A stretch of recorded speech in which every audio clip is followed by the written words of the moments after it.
Hello and welcome back to Bern. It's time for the men's semi-finals and finals. A packed day of competition climbing ahead of us. And remember, the women's competition was last night. Don't worry, we won't spoil the results yet, but do go and watch that if you have missed it, because it was a fantastic final. My name is Matt Groom and I'm joined by Tom Wright in the commentary box. Now, Tom, I'm going to introduce you in a sec. We're just going to quickly chat about the Euroholds world ranking. Serato and Raku leading the way with 3.805. He's in the semi-finals today, so a chance to draw ahead. Medley second, Sota Amagasa in third. As we go down the list, some pretty big names who still can make an impact. So, Tom, hello, mate. Good morning. Good morning. Look, Tom, tell us a little bit about yourself. Yeah, so I've been a climber for 17 years. I guess I'm a YouTuber. Yeah. Been Celebrity, I think. Well, occasionally. Yeah, I've been doing that for 7 years. Run a gym in London as well, bit of route setting. So I guess I got my finger in lots of different climbing pies. Fantastic. Well, listen, we're going to go and find one of our route setters, I think, down at the front of the stage. Hopefully he'll be able to hear me talk to him. Hello, Remy, can you hear me? Yes, I can hear you. Hello, Remy. Listen, Chief Route Setter here for the event. Congratulations on everything you've done so far. Could you tell us about Boulder number 1? What kind of style is it? Yes, boulder number 1 is a dynamic boulder, risky, with two small steps to reach the 10 points, and then a big coordination, again, risky move to top the 25. And I can see super plates on the black volume, so no texture on that. Yes, we use it to avoid the option for climbers to stop on the first big black and to go in the coordination. Okay, and we saw boulder number 2 there briefly. We'll go back to it. So boulder number 2, more of a power boulder on the steeper part of the wall. Yes, the physical boulder of this round, maybe the hardest one, which you need a lot of grabbing and body tension skills to reach the top. Fantastic. And then if we move down the wall to boulder number 3, black and yellow holds and some slopey holds as well, Remy. This is our joker, our surprise. The first part of the boulder is electric style, so a mix of risk and power, and then it's a very small box to the end to reach the top with a hard push on the left hand. Fantastic. And then going down to the final climb, a slab climb to finish things off. It looks fairly easy to read, but bad feet out there. Bad feet and a lot of different skills in this boulder. Balance, dynamic balance, and be strong on the small feet until the end. Fantastic. Well, Remy, I'm going to let you go in a second, but I just wanted to say thank you for the setting last night. That women's final was incredible. Did it go the way you wanted it to? Yes, we are really happy about this final. Thank you so much for your thanks, and we really hope the same for men tonight.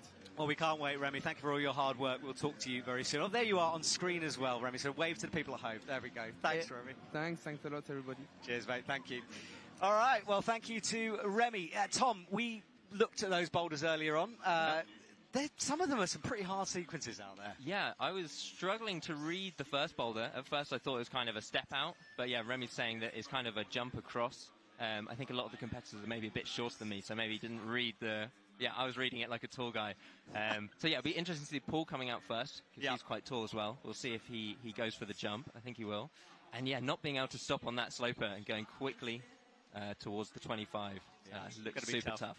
Well, we're looking at our starting list now and a couple of highlights. Manu Cornu back from that tendon injury that got him at the end of last season. Apparently it's still a bit tweaky, but he's in action here this morning. Colin Duffy back in the semi-finals after a bit of a disastrous result in Prague, so it's good to see him here. Tomoa Narasaki as well. He didn't make finals in Prague, and he's back in semi-finals here. Yannick Floe, great to see him. He's just been competing in lead this year. He's more of a boulderer, and it's good to see him back in his element. For sure. And, you know, Yannick's so fun to watch. Yeah, I'll be excited to see him on men's 2. He's such a strong climber. Maybe a good chance of topping that one. Yeah, exactly that. And then down at the bottom, Serato. I mean, Tom, look, you watched him climb. Yeah. This man, when he's on form, he's unbeatable. Mad. Yeah, completely mad. He's definitely having a bit of like a Yanya moment, I think, you know. Totally crushing everything that comes his way. Yeah, basically he makes route setters cry. Yeah, I think so. Yeah, or jump for joy if no one else has got the top yet. Well, that's true. He saves them sometimes as exactly. Well, the audience are ready. They've been flooding into the stadium this morning. It's getting to be standing room only, and Paul Jempf will run onto the stage. And Tom, you were saying, very tall, and he tends to do boulders a bit differently, doesn't he? Yeah, it's always good to see someone who's slightly different size to the rest of the field, can quite often produce, you know, very different beater breaks maybe, or just, or potentially struggle on some of those smaller boxes if the boulders don't quite go his way. So yeah, be interesting to see him on this men's one. It will be, won't it? So starting off for the men with this coordination move, sort of a run halfway through the wall. Yeah, kind of palm down on the top of this no-tex. Yeah, I think the start is not the easiest here. I know it's a big hold, but Paul does it with ease. Yeah, he's got some serious jumping legs on him. Hasn't he? It's quite a long way, that. And now this move, pretty difficult to do it statically. You'd have to walk. And now he's kind of doing it the way I thought, which is the opposite of what Remy thought. Yeah, Remy said bounce off the first one, go fully dynamic to the dual tex hold on the left. Yeah. But yeah, he was going for what I thought, the step out, grab the hold and try and pin in that corner. I mean, that pin in the corner is a move we've seen a lot at World Cups. It's kind of standard, but it is too far, I think, to do it, even with his legs. Potentially. Exactly. Potentially, Paul does we'll see. Yeah. Right, Paul goes again. Let's see if he changes things up this time. 3 minutes 30 on the clock on the bottom right of your screen. Starts this swing. Oh, he can bridge it. There we go. That's what I thought. All right, so second half of the boulder will come. I would imagine he'll get in past the zone fairly quickly here, although this is the no-text section on that yellow hold. Yeah. Oh, very nice. Yeah, super nice. It's kind of the floor is lava situation with that yellow texture. If you stand on that, you are falling off. Yeah. And it's not going to be the most enjoyable fall of your life, I don't think. Yeah. If you're just joining us, welcome to Bern. We're here for the men's semi-final, which is the 411th World Cup event and the second World Cup in Bern. First was back in 2008. Of course, we were here for the World Champs, but it was in a different building. It was like a lifetime ago, that one. But it's nice to be back in this Swiss city. I'm joined by Tom Wright in the commentary box from Bouldering Boba, which, I'll be honest, I used to watch you guys religiously on YouTube. Love those videos. Yeah, the old videos. I mean, I can't watch some of them now. They're a bit cringy, but just like young and psyched and going climbing. Yeah, it's a good time. Yeah, you're a very good comp climber yourself. I know you set a lot of comp boulders in your gym. Yeah. I enjoy setting them more than I enjoy climbing them, especially in like a competition format. A bit too old school. I prefer a bit of crimping when it comes to my personal climbing. Me too, mate, me too. Well, Paul, back into position, cruising to the zone. Yeah, really good muscle memory on that move. Yeah, he's on it, isn't he? And now this is the move he tried to do before. Skips over, better from Paul. Very nice. That's good work, and that will be 25 points minus the attempts. And Paul qualified really low down this semi-final, but he's one I expect to get into finals, maybe. Yeah, he's got a good shot, that's for sure, and especially coming out strong like that, it's a good confidence boost, and we'll see how the rest of the athletes get on. Right, so Boulder 1 done. We have a bit of a pause. We wait for the time to finish in semi-finals before moving on. Let's see a replay. And yeah, Tom, this splits move he does, we won't see that many people do this, I don't think. Potentially not. It's a long way between those. He's obviously got quite long legs, and he's been doing his stretches, so... But yeah, the way he did this second move, it looked really complex to me. He didn't even actually need the heel catch. Yeah. I read that kind of far left hold that you might need to catch a heel. He just got his body really nicely fast to the left, and very impressive. Yeah, good stuff from Paul Gem. So job done for him. Just a reminder to everyone that the scoring system has changed this year, so it's 25 points for a top, 10 points for a zone, and minus 0.1 for every attempt to that scoring zone. Or every failed attempt, I should say. Right, our audience is really enjoying things. So you were watching last night, weren't you? Oh my God. I'm surprised I can still speak. I was screaming so hard. Don't give it away, because I'll get shouted at. I won't give it away. It was a pretty good final. It was a fantastic finals, such impressive displays of strength out there. Yeah. And it's really good when it comes down to the last boulder and basically the last climber coming out. So definitely go watch that final. Yeah, to tease you at home, the top 3 positions, gold, silver and bronze, were all decided on that final climb. So it was a very tense moment. Yeah. And it's such a spectacular boulder. Oh, yeah. Really, really good. Okay, so we're about a minute out now from our next round. Just a reminder that at the beginning of a semi-finals, we start off slow. It's Sunday morning. I hope you're kicking back with a coffee at home, listening to us, maybe getting psyched to go climbing later. We'll start with just 1 climber and 1 boulder on the wall. By the end of it, or the middle of it, we'll have 4 climbers and 4 boulders before going back and just focusing on our last climber. Right, out of the smoke will emerge Mr. Levin Strauher from Switzerland, his first ever semi-final. So a PB, whatever he does. And can you imagine Tom walking onto this stage for the first time? Especially in front of a home crowd. So many side climbers cheering you on. Hopefully all his friends and family have turned up for this. Yeah, I think they might, yeah. And he beat quite a few other Swiss athletes to get into the semis as well, so he's done very well. Yeah. He's had fairly new to the World Cup circuit, being just 18.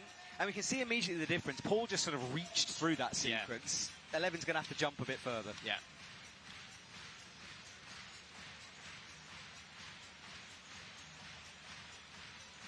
So the crowd trying to build him up here. 4 minutes 20 on the clock.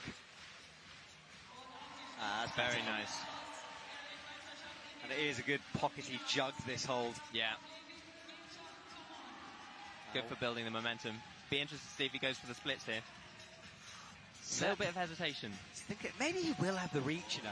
But the way he looked like he was doing it, he was going to be facing right, so he then have to turn his body to the left. Yeah.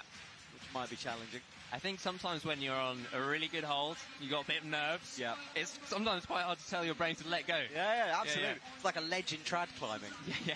Like, I'll stay here for a bit. I don't want to move. Yeah. Just let me chill out. Yeah. The DJ's definitely taken it up a notch since he's come on stage as well. He is enthusiastic. Yeah. It is a good atmosphere. Obviously, the Swiss crowd want a Swiss athlete. We saw Sasha Lehmann actually in one of those crowd shots. He didn't make it into semis, but he was competing. Our lead specialist. Right, looking like he's wanting to go a bit slower here. Yeah. Yeah, so he's going for the splits as well. Looked possible. I think so. I think maybe there was a bit of communication when Remy was talking about that. I mean, they would have tried that method. Yeah. I think perhaps once you're in the splits, moving away from it is quite difficult if you're that spread out. Yeah. To wait and see for him.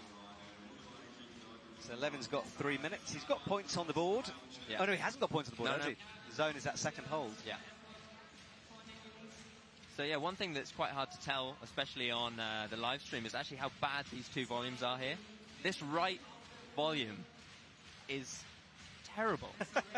Like you have to move your body dynamically in between those two volumes to get the opposition on that foot. Yeah. There's no way you're just going to stand on that. Yeah, it's very slippery, and it's a good point, Tom, because we were up on the mats having a look at it, and it is very different in real life, trust me. Better. Oh, very nice. Yeah, he didn't. That's kind of more what the root sets had in mind. He didn't manage to stick the splits. Exactly. I think 50-50 between the two. You know, you sort of there briefly and then you move away from it. Yeah. Look at that, Levin. Very nice. It feels, I think, this boulder, like you could sort of push away and walk across that volume, but the super blocker that's there, that no text, actually means you do need to flick yourself over, I think. For sure, yeah. I think it's pretty forced, that as a dynamic move. Maybe you could stop on that first macro, but you'd have to be super strong, and you're going to really struggle to generate the movement across from there. Yeah. So yeah, better, I think, to go for it all in one. So Levin will get confidence from that. Now he's got points on the board, and he's got plenty of time to figure this out. 1 minute 40 on the clock now. Lovely shot from our obsessed media crew who's running the media at this event. Thank you, guys. So Levin's coming up to the minute 23. And Tom, I know you've done a bit of comp simulation stuff in your time. Yeah. How difficult is the time limit? It's pretty tough, especially whilst it's ticking down, especially if you don't, if you're not on the clock very often. The second the pressure starts building, especially in the semi-finals or a finals, really hard to keep the heart rate down when you know the clock's ticking down. And also not to rush. Yes. When you're reaching those last 30 seconds or so. Well, this is much better from Levin. Super good. Super good. One hand away. Yeah. You have to control the top with two hands. So although he touched it, it's not going to count for 25. No, definitely not. Yeah, it looked like he was just coming a little bit out from the wall on that movement. Needed to be a little bit faster, maybe with his feet as well. Yeah. It's when Paul did it, he kind of had more of like a swoop, a flow to the movement, reached a natural dead point. A good way to describe it. He needs to find that swoop over, and he's got 28 seconds to get this done. Yeah. And for him as well, he wants to do a boulder at his own World Cup. Yeah, for sure. The crowd will go berserk if he tops this. They will. Can you imagine this pressure? No. Did he hit himself? No, I think he's all right. I think his left foot just missed. Whew, very close. Right, good effort from Levin to start off his World Cup career in the semi-finals. He did compete in Prague, but he was way down the order in 60th, so this is a big step up for him. And we We'll rotate through. Tristan down at the front, and you can see Toby Roberts on screen, which will show you that the man did not make semi-finals. Still trying to find some form at the moment this season. Yeah. It's been tricky for him. Yeah, I think the pressure, something different, isn't it? Yeah, I think so. And apart from Serato, all the sort of Olympic medalists have stepped away a bit, and Toby and Serato haven't. Yeah. Although Jessie is more injured than taking time away. Yeah. So. And we're not going to see her in Innsbruck, I don't think. That's such a shame. Yeah. Right, Lassie von Freya is out for Germany. We get to see Boulder 1 and 2 now. Paul Schempf is on the power problem of Boulder 2 on the steepest part of our wall. We'll show you that in a sec. And right now, we're with Lassie. He just tries to figure out this opening sequence, which is the hardest part. And there is Paul starting things off. So, Tom, we heard from Remy, but this is a very powerful boulder. Super powerful. This wall here is probably, I guess, about 30 degrees overhanging. And those macros are terrible. Yeah. And when you say macro, just for people who don't know what that means. Yeah. So, a macro is one of these kind of big fiberglass shapes you'd see on the wall. They're normally quite slopey, quite complex, quite large holds. So you have a lot of options of where to hold these kind of larger holds, these macros as I call them. And then, you have like jibs, which are these kind of little screw-ons. You saw that undercut he was holding. Yeah. We call that a jib. Yeah. And it's different from volumes, because the volume is like the starting hold of this M1. Yeah, so a volume is maybe something you put more holds onto, a big kind of plywood box. Yeah. There's all kind of route setting terminology. No, I like it. This is what people need to know. Yeah, I think it's useful. Yeah. There was a starting issue there for Lassie. We saw the judge coming on. That'll be the position he has to begin the boulder. You see those 3 lines and then 1 on the starting hold. Yeah. And we did see that last night. And again, I nearly spoiled it. Yeah. But put it like this, a medal was decided on a wrong starting. I know. I didn't think it mattered that much when I was chatting to Nathan Whaley in the crowd. Yeah. And he said medals have been decided on that before. And it turns out it was. So he called it perfectly. Yeah. We're teasing you at home so much. You need to go and watch this. Yeah. Or you can see the highlights and the results on the World Climbing Club, which is a free-to-watch YouTube show. What a seamless plug. Wow. I know. You're a pro. Absolute professional. Although it's not actually out yet. It's being currently uploaded. But hopefully by the end of this broadcast. Editor's working overtime. He's done it. He's worked all last night. Well done to Leo. Right, scoreboard on the right. 24.8 is Paul Schempf's score. That is the top from boulder number 1, minus the attempts. And Lassie here starting this swing back and forth. That was super nice. You're kind of running down the volume and then up the other side. Yeah. Cool. Yeah, that's what's difficult about it. You're stepping your right foot down. But it was really nice. He didn't build too much momentum in that start position. Just kind of flowed down. I like this. I like it. Like running downhill. Yeah. All right, Paul is back on. This is where you need to cross through those slopers up above the 10 zone of very bad holds. Not really enough to hold on to. Yeah. Yeah, be interesting here to see if he tries to go straight for the crimp. Oh. Yeah, trying to, in a really bunched position actually there. Trying to get that high heel hook on the undercling. That looks very uncomfortable. It's interesting, isn't it, how I think Boulder 1 perhaps suited his height a little bit. Boulder 2 I don't think does, because he's really squeezed. Potentially not. He might have to try something a bit wild. I couldn't really get a good look at that crimp. If it was me and I was much, much stronger, I think I'd be trying to wallop for that crimp. Yeah. Trying to grab something with a bit of bite to it. I love wallop for the crimp as well. Yeah, This is what happens when we get British people in the commentary box. We make up weird words. My apologies. It's fine. By the way, Tom, we are allowed to make up names for the boulders. My boss has specifically told me. Okay. So anything, and not necessarily climbing terms. So if you have any ideas, we had Titanic yesterday because of the sliding down the volume towards the ocean. Yeah. This is where my brain went. Okay, nice. Right, Lassie spreads the gap. He does actually stay in the splits and then moves into the 10. Out to the sloper, launches, nice touches. lache.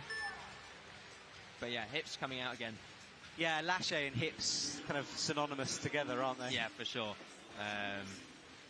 The timing on these moves is so complex, especially when you're on the clock, to just kind of have that muscle memory drilled from training, to just be able to swoop, catch that flow. Yeah. So difficult. It is difficult to do. I mean, and we see athletes often having to take a few goes to judge the swing. Exactly how it feels in the air as you do it. How much momentum you need to carry. Yeah. Well, Paul's probably last chance on this. It's physical, and he's already had a few goes. 25 seconds. This is just drops out of it. Yeah. Hopefully he's all right. Yeah, the mats here are very firm. Yeah, new mats. Yeah. And we've seen a couple of sort of whiplash style. Yeah. I'm not saying they're unsafe, it's just at every venue the mats are different. Here they happen to be a bit firmer, some places they're softer. Right, the rotation is done. Lassie will leave without a top, as will Paul Gempt, so I don't think got the zone on that boulder. And then waiting in the wings is a man I'm very happy to see back. A bit of a French legend, Manu Cornu. Total legend. His silver medal in Prague last year is something I'll remember for a long time. Yeah, super impressive. And I love the fact that he will not be rushed. He'll take his time. No, he's just strolling out. I think I'd be the same, but in semi-finals, of course, the clock doesn't stop. You know, in finals it waits for you, but not in semis. Not in semis, it's already ticking. Confidence. Yeah. But, you know, if you're sprinting down, you are going to run out of breath, perhaps. I mean, with this one, perhaps you could start your run in just straight out the gates. Yeah, I like that. All right, and Levin falls out of the starting position. Yeah. You can see that taped up elbow of Manu. That's the injury he got last year. Yeah, super tough injury. Close, sort of crab scuttled his way across. Yeah. Little foot match and the step out. I wonder if he'll change to go a bit faster this time, maybe? Yes, and maybe run sort of down and up again, as we've seen a few times. Now, as always, we'll let you know about appeals, and one has come through for a full start. We were talking about it for Paul Gempt on the boulder number 1. On the first boulder. Yeah. Now, that could be interesting because if that stands, he might have to repeat boulder number 1 because he wasn't called off at the time. If it was the time he finished it, it's problematic. Yeah. I guess in this start position, it's quite easy to do 3 points of contact on the first volume, get the pocket, but potentially when you got the pocket, maybe have a hand or a foot off and then move on. Exactly. And what the judges are looking for with a starting position is a break between the movement where you pull on and then the movement when you carry on climbing. Yeah. Some athletes really over-exaggerate it. You don't have to, but they just want to see that differentiation. Is that a word? Yeah. Differentiation? Yeah, no, it's definitely a word. Kind of weird when I said it. Between climbing and kind of getting established on the board. Exactly. Yes. We'll wait and see on that one. Levin getting some encouragement off that bad crimps. You've really got to pull on. And super good. Just barely catching that sloper. Then he's got to bring his feet up. He'll fit into this box, but I think the power is slipping away. He's trying to find a toe hook. Jumping for a toe hook? Maybe that's the sequence. I think it's a bit far, because imagine trying to clock your hands over while your feet are that stretched out underneath. I think it'll be hard. Yeah, I guess you're moving towards the foothold. True. But it is still quite a long move. Be interesting, won't it? I mean, Paul didn't even attempt that. That says a lot. Yeah, exactly. Yeah. Wait and see. And do remember the athletes come in the opposite order from where they qualify. So those qualifying in last come out first, and then those qualifying first come out last. So Serato and Dohyun Lee will come out last onto our stage. How have I only just spotted the banner in the crowd? I think they might have had the words the wrong way around. Yeah, I was trying to figure out what it was saying earlier, but I think they've got themselves organised. These guys were in Bern actually during the World Champs. I know this because I interviewed them. And I think they're part of a climbing gym, and they do it independently, so this is all them. Yeah, nice. Not ideal if you stood behind them, but I love the support. Yes, our camera team is probably a little annoyed right now, but they'll be boosting up their tripods. They'll be all right. All right, so that appeal on Paul's been rejected, so he won't have to climb again. That's good. Yeah. So, little pause here while things are brushed. Manu's got the zone, as you can see on the right, that 9.7. So has Lassie. So has Levin, 9.7 for him.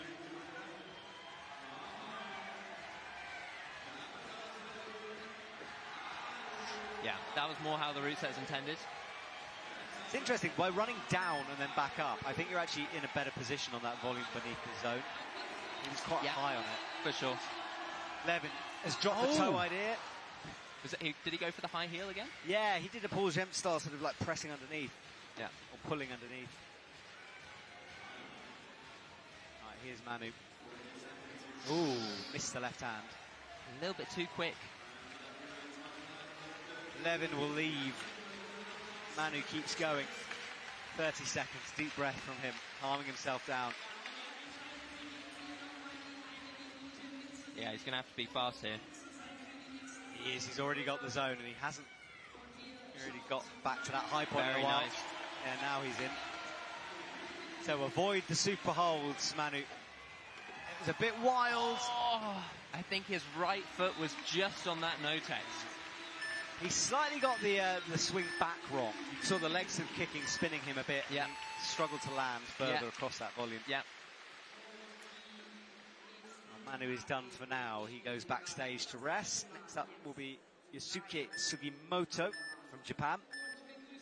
And I spent some time with this man actually the day before the competition.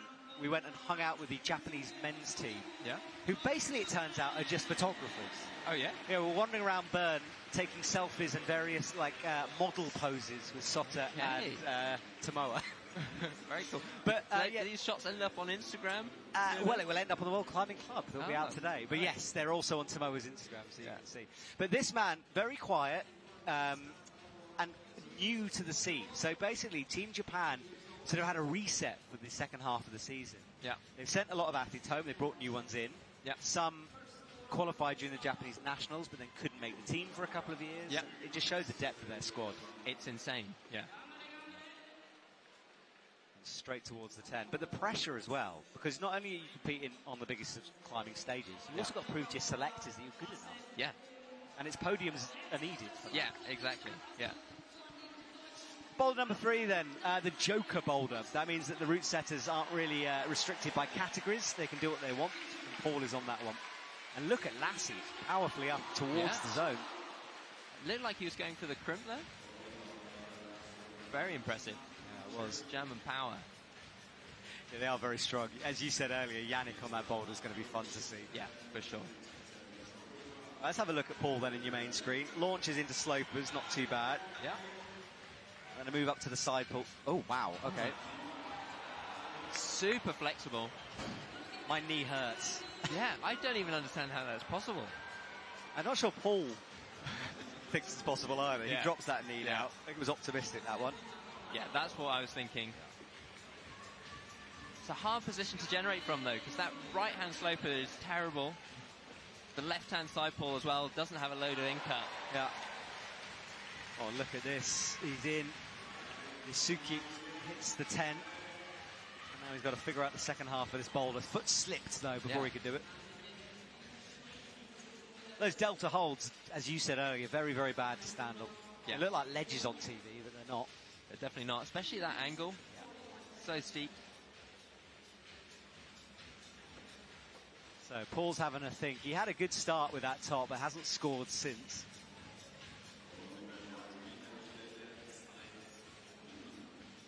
All the athletes resting right now. As the clock ticks down, they have 5 minutes in a semi-final, 4 minutes in a final.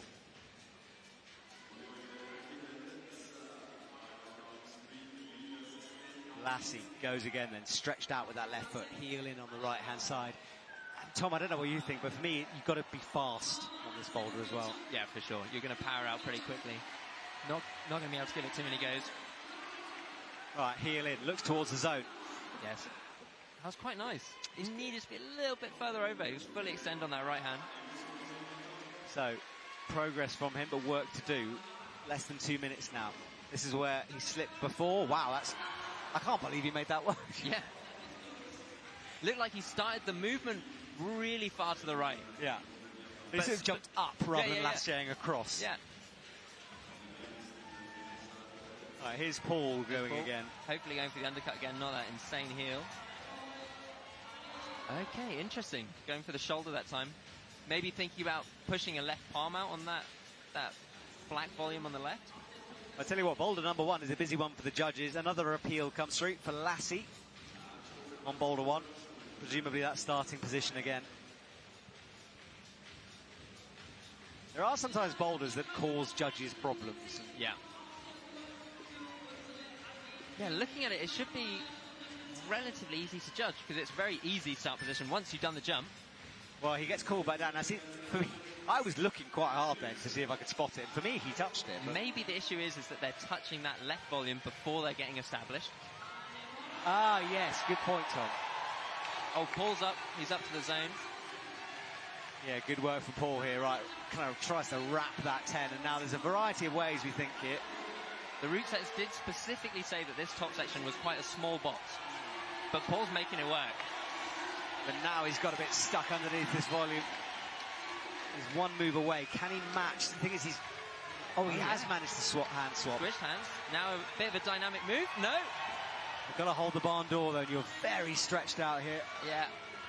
Oh, I think he missed it, you know. He was very far on the left of that. Yeah, hold. I think just a bit. Right, Lassie will leave the stage with 9 seconds to go, but remember, he is under appeal, so we'll have to wait and see. Oh, Paul could have definitely done that one. A tiny bit of hesitation on that last move. Yeah, I didn't realise how close to the time he was as well. He was right up against it. Yeah. The crowd, by the way, when the doors are open here, run into the stadium, like full pelts down to the front. Julian Wemmer is out next. There he is from Austria, on to boulder number 1.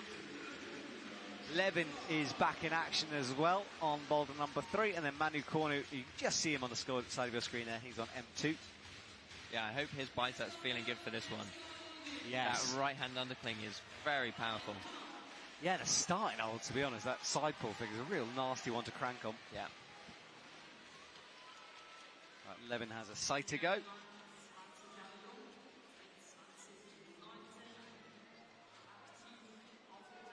Yeah, there's quite a debate going on about boulder number 1. Yeah. I'm going to keep my eye on it and see if it is this, that they're touching this left volume. Well, the debate is the fact that people are questioning judging decisions here and whether it's consistent currently. Okay. So this is going to be an interesting one, how that plays out. Right, all but the last boulder in action now, the split screen at the top. And we're looking at Julian.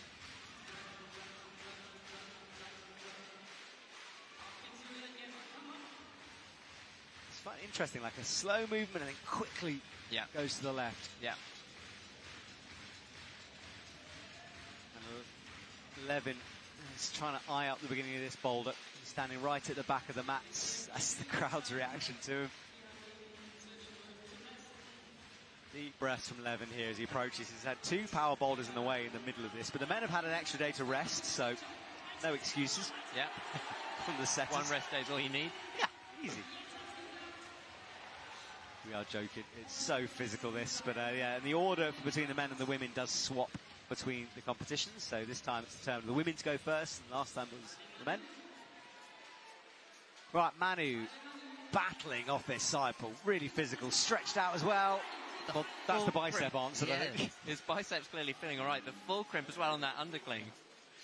Yeah, full crimp, and you wrap that thumb over your fingers to create extra force. You can see the whites of his knuckles from here.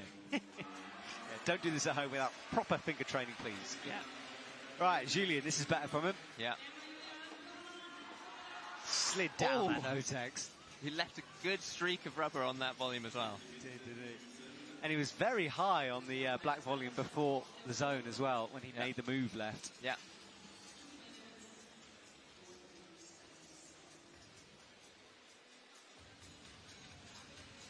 So Manu nodding to himself. More than half the time done now. Levin back on.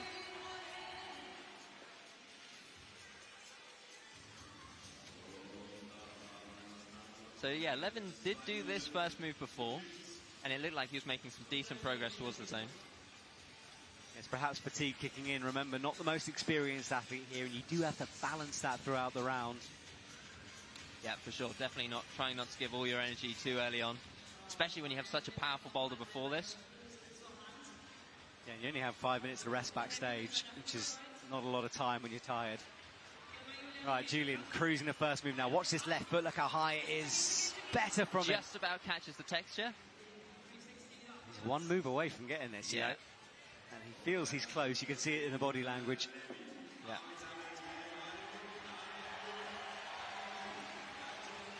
All right, Levin goes again. Almost kicked off that back volume a bit too hard. Yeah. Bounced him backwards onto the mats. just looked like he needed a smidge more height to really establish on that kind of undercut side pull. I agree. Right, here goes Manu. Undercling.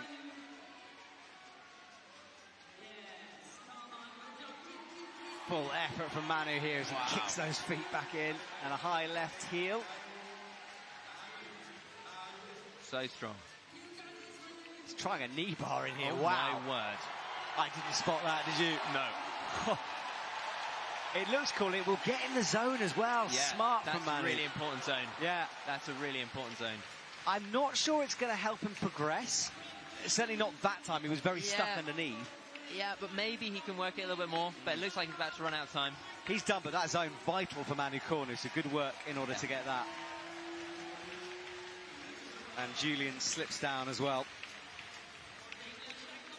He keeps going, a bit of panic. He came close before. 6 seconds. Could it be a buzzer beater? Climber? No, he's... Oh, he is almost. Oh. I think if he wasn't rushing, there's a good chance he would have stuck that. Unbelievable stuff. That was very close. We had enough heart in our mouth buzzer beater moments yesterday at the end of the competition. I can't handle many more, Tom. Yeah. I'm exhausted. Yeah, end of semis yesterday was... That was, I think, the most buzzer beater moment I've ever seen. It was. We can talk about that one. It was Annie Sanders who knocked out was a bit harsh, knocked out her teammate, Kyra Condi, from making her first final since 2018. So it would have been brilliant to see that. But Annie, 1 second to go. Unbelievable. Yeah. Out of nowhere as well. I think it was her first attempt going to the top. Well, the only athlete to top the boulder. Yeah. And she did it first try. Yep. Impressive. Right, Guillermo is on. He had a breakout in Innsbruck last year. Nice to see him back in semi-finals. Part of this sort of up-and-coming Spanish team that's looking like they have a good potential for the future. Yeah. And in Paul Gempt, we talk about the French and slabs all the time. They're very, very good at it. Yeah, lots of local climbers from London go to train on the slabs in Paris, so genuinely. Yeah. Oh, it's an easy train, isn't it? Yeah, exactly. I do love Paris gyms, actually. It's very different. I like the fact when you go to a different country, it's a different style. Yeah, completely.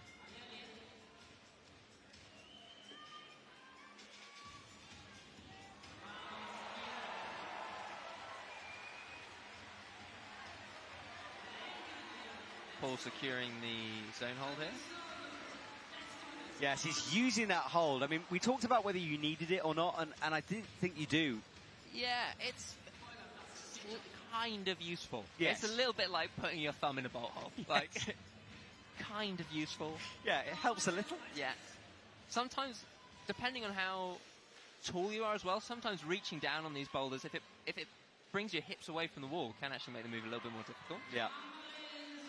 To let people who desperately don't want to hear spoilers here, we will be interviewing one of our finalists in a couple of minutes from last night, and we will, of course, be talking about that. So when she comes on, if you don't want to find out what happened yesterday, you can switch off, but we will be talking about the finals.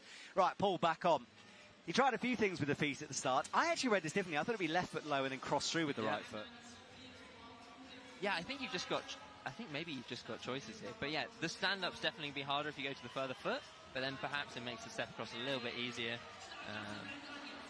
Right foot just slipping there. Yeah, it's those classic slab move we're seeing a lot of at the moment. So where you step out and then wobble a little bit. Yeah. Guillermo into the 10 now. Good work from him. I think that's points on the board for the first time for him. Yeah, good attempt at that last move as well.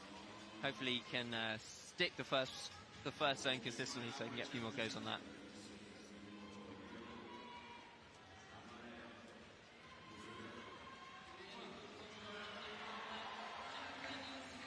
Right, Paul gets stood up again on boulder number 4. M3, we haven't talked much about Lassie, struggling a little bit on that. There's no zone. Look at that from Yasuki as well. That was really good, going for the heel hook again. Yeah. And then Paul stands up, pushes down. Yeah. Oh, big fall. Whoa. Yeah, with these stand-up moves, again, there's so much going on, a lot more complex than maybe they look. You really need to kind of stand up in one smooth motion, make sure your hips stay in the wall, but not to bounce off the wall. Yeah. No, exactly. And this is one of the coaches, French coaches who are watching, who's intent on Paul. Yeah, and that's something that, we talk about movement a lot in the commentary box, but all this is ingrained in the athletes. Yeah. They've practiced it an awful lot. Yeah, Paul teetering. That cheetah disc is really bad. And it's no text towards the edge of the wall as well, which makes you stand a little bit further out, perhaps maybe where you wouldn't want to be. Yeah, good ankle flexibility required. Get those heels down. Try and get to that. Yeah, you can see him standing on this. What you were talking about. So slippery and sliding. Yeah. Do you use no texture holds in your gym back in London? Yeah, we have quite a few no texture holds. Our head setter Jake, he also has a set from flat hold that you've seen them in the World Cups, all clear, no text. Oh, those, yep. I hate them. Yes. I appreciate how good a climber you must be to use them, but clearly I'm not a good enough climber. Yeah, me too. It's an acquired taste. Yes, exactly. But yeah, really good tools for the route setters to, add something a bit different, help split these athletes as the level just keeps going up and up. Yeah, we have to try new things. Paul tried something new as well with that move, but he's running out of time now to get it done. Look at this from Guillermo. He hits the top. Points on the board in the last 10 seconds for him. And Ginning Paul. Up the crowd as well. Yes, they're really...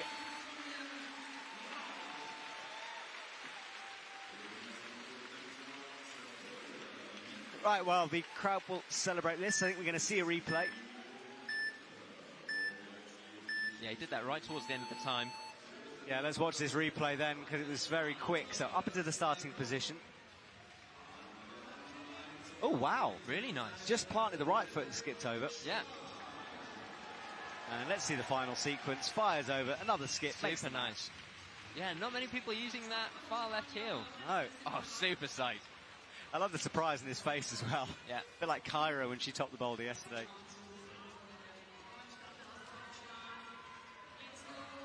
All right, our new set of athletes is on. Thorben Blom from Germany. Oh, he's gone for the splits method there, and he's got it done first go. Yes, I think it's a flash to the zone for him.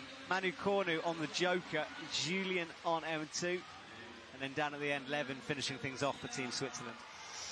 Just catching the no-tex for the swing across, but that was a really solid first attempt. Yeah, he's smiling, and he should, because that was fantastic from him.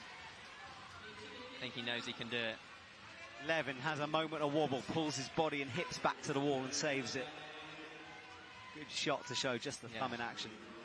Really not a lot on that jab. You can see actually here, I think it looks like he's crimping the back, probably trying to get his fingernails behind the back of that jib. Yes, I mean, that's something I just never want to engage with. No. I think when you're out in front of your home crowd, everyone's cheering for you. Oh, yeah. Pain tolerance goes out the window. And you exactly. Just go for it. And, the athletes are battered and bruised as well. They come back from these comps and just their legs, everything is covered in bruises. Yeah. Apparently, I can't remember who was telling me, but someone's telling me that they never notice until they get in the shower. And then you're like, oh, it all hurts. Yeah. Hopefully you don't have mint shower gel. That's true. What shower gel do you use? Let us know. No, not you personally, Tom. That's too much information. It's too much information. I don't want to know. Let's not go down that rabbit hole. No, exactly. Look at this from Thorben. Good stuff. Spins away, though. Just one hand from it. He points and wanting a brush. Levin on the top right. This is where he's really struggled to move away from the starting holds. Yeah. Those left foot holds are really bad.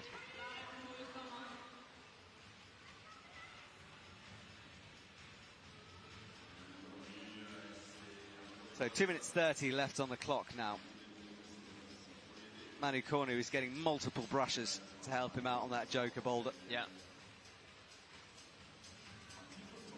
It was lovely to hear from Remy. This is a new thing we're trying, sort of patching people through, and we have got another interview coming up, in fact, after this round, if it all works.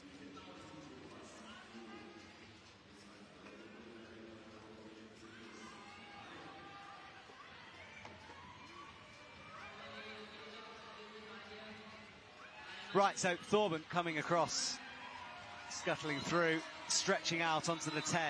Careful stuff from him. Manu as well making progress. Making good progress. Down. Trying to do that move to the undercling semi-statically. Yeah. I think he must have got that high foot and then just pushing through that really poor right-hand sloper. Right, Levin is balanced, hanging all the audience watching him on the far left of the stage here, the only athlete on the wall right now. Trying to palm off that, no texture. Yeah, he's got established now, which is quite nice. He's going for the step through, but yeah, just a tiny little wobble and you're off.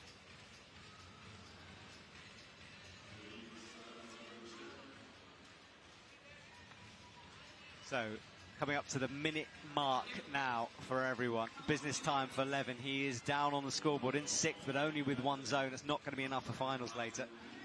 No, but still great to just be out in front of your home crowd. At least get some moves done, make some good progress. And the experience, you know, it's the setting changes for semi-finals. Probably the hardest setting that we see. For sure. So I think it's good just to get that experience on the biggest of stages. Right, Thorben launches. He got closer from the first go. Yeah, yeah. Maybe sometimes that can be a good thing, also a bad thing. A little bit too much confidence on that last move, maybe. Yeah. Yeah, maybe he thought, you know, I've got this, and then... Yeah, the switch in your mindset. Yeah. Can play games with you. Right, I've got some updates. So there is an appeal upheld. So it's going to have a downgrade in Lassie's score. So he's going to get 9.7, from 9.7 to 9.8.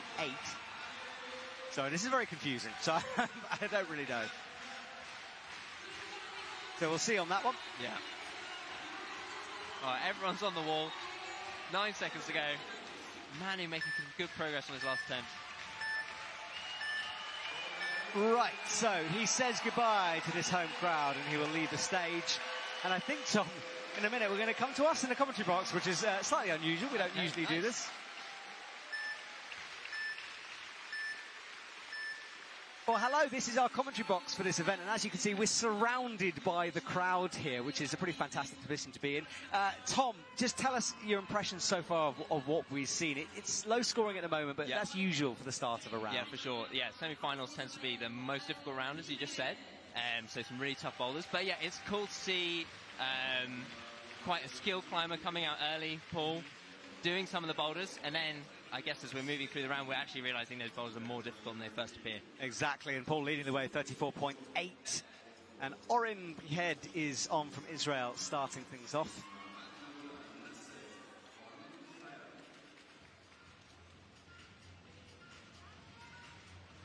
All right, so he starts this run through, made finals in his first ever World Cup back in China.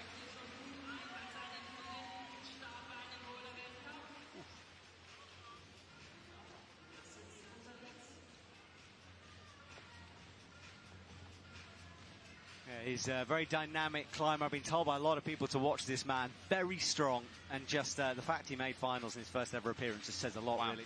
And very impressive. And then down on the slab, and then we're watching Yasuki here on the Joker boulder of M3. Yeah, it'll be interesting to see what he makes of this.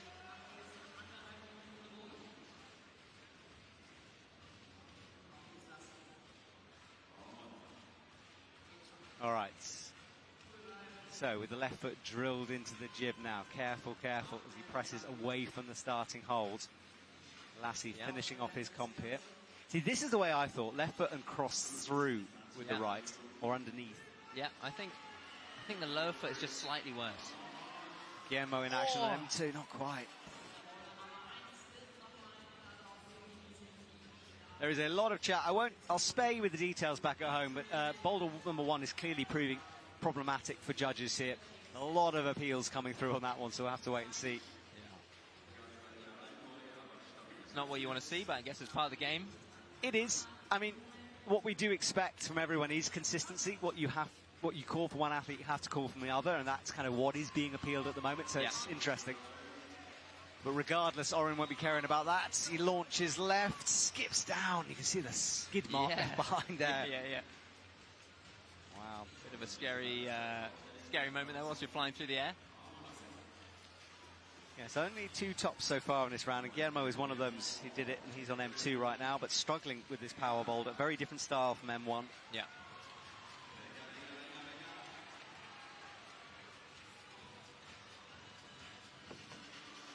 Slip down on the slab as well.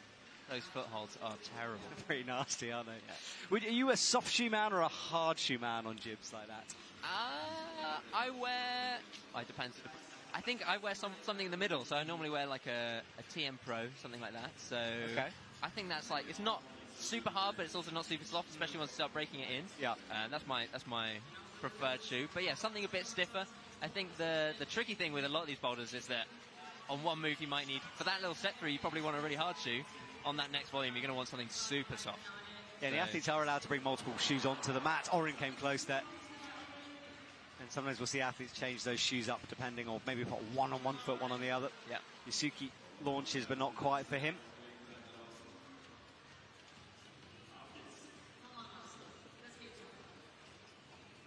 Interesting part of this round here. All the athletes figuring it out, but only a minute coming on the clock, so not a lot of time. Yeah, Lasse here, again, kind of trying to get fingernails behind the back side of that crimp. Yeah, Yusuke here, I'm just looking at some of his stats, the Japanese athlete on M3. Last time he competed was a World Youth Champs in Voronezh. Oh, wow. Way back in the day. Just been locked in the training dungeon. Well, it just shows, you know, we're talking about depth early on. You know, this is a man who hasn't competed in a World Cup, makes the team immediately, makes semi-finals. Yeah. Oren with 30 seconds to go, will get the top. Good start for his competition there. And that is going to bump him up from 9.9 way up into the 24s here. Lassie struggling with the first move, trying to press down. Guillermo also has 17 seconds. Yeah, most climbers here just trying to get a zone hold. And look at this on M3, high left foot, different method. Yeah, hard to know what to go for here. A little bit of indecision. Try with the right hand. My hamstrings hurt watching him trying to do that. So yeah, so far we've seen 3 different methods on M3. There's been kind of like a palm down jump and a foot plant. Just now we saw potential for a right hand to the gas on a left hand palm. Yep. And then also there was a static method where getting the foot high and just trying to crank through, which is what Manu was trying. So, it's interesting, isn't it? Fascinating. Right, Colin Duffy comes out, and I love watching Colin Duffy this year because of the story that's behind him. He has been up and down. He's gone from career lows to sort of finals, potential podium positions. It's just really been a roller coaster ride for Mr. Colin Duffy here. And psychologically as well, I talked to him in America after Salt Lake City. And I was chatting to him about the slab, and I said to him, it looked like you were struggling. And he said, yeah, it just all went wrong, and I couldn't pull it back. Yeah. But he went from 4th in Salt Lake to 47th in Prague. Oh my goodness, yeah. So it's good to see him bounce back into a semi-finals here. So fingers crossed for Colin on M1. And Manu Cornu finishing things off on M2. He's down the score, just 2 zones, leaving him a 19.5 before this final climb. Yeah, I think 2 tops here, though, could put you on the cusp of finals. I guess we'll see how things go as we get onto the sharp end of this semi-final. Yes, it does build the semi-final. It's very hard to work out who's in a good position for finals, but even Paul with 34.8, you would consider that low. Yeah. Manu, though, is trying to figure out this middle sequence. And Colin launches, that's close. Very close. Yeah, looking at this boulder, it looks like the kind of thing Colin Duffy can... Yeah, I think so. Can do with reasonable speed. Yes, the slab at the end he'll not want to be thinking about right now. That is not his preferred style. No. But yeah, coming out to a coordination boulder, then a power boulder. Yep. Hopefully maybe he can build this semi-final round quite nicely. Now Manu's doing what we were talking about, which is changing shoes. So I think that is... He's gone from a soft shoe to a harder shoe. Looks like a Drago to an Instinct. Although yes. They keep changing the colours of their shoes. And not a shoe I actually wear, so I'm a different brand on those. Right, Colin into position here. Big kick over. That move is beautiful to watch Colin execute. Yeah. Oh, firing off left hand immediately down his skin there. Yeah. There's Josh Larson, USA head coach. Very good climber himself, used to compete. Excellent setter. Cooks a mean brisket. Oh, all right. It's all the important things in life. For sure. Right, Julian will do this pogo method. Yeah, pogo, foot plant, try and catch that undercling. There's a lot going on. Yeah. That's what blows my mind. You know, when you're in the gym, coordination movements on commercial gyms tend to be one thing you do. You know, it's jump and catch a foot or something. There's about 3 in a World Cup holder. And the holds are always way, way worse than they look. Yep. Colin, so smooth on this opening sequence here. Yeah, it looked quite nice, but yeah, it may be just lacking a bit of follow through. He's struggling with his skin, you can see. Keeps looking down at those hands. Manu, face pressed against the wall, hips in as he tries to trust the no-tex. And slides down to the jib. Thumb in action, just pinching the hold. Not really using that hold too much, though. No, I don't think there's much to use. No, it's like almost a transition just to help you move your body weight through.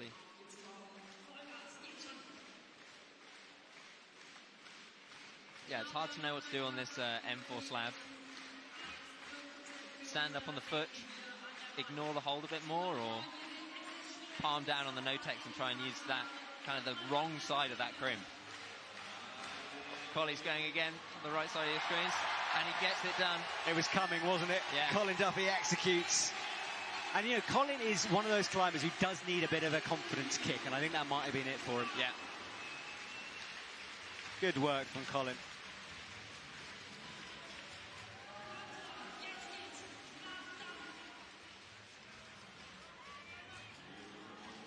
We'll see a replay of that at the end of this section. Manu Cornu still climbing to the very end. 37 seconds on his return to World Cup climbing.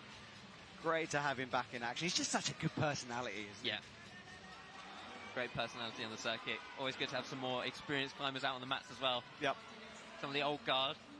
I remember when I started in climbing media, I interviewed Manu, and he had tiger striped hair. And we're on stage at this sort of regional event. I had no idea who he was. And he was very kind to me because I was just completely unaware. Yeah.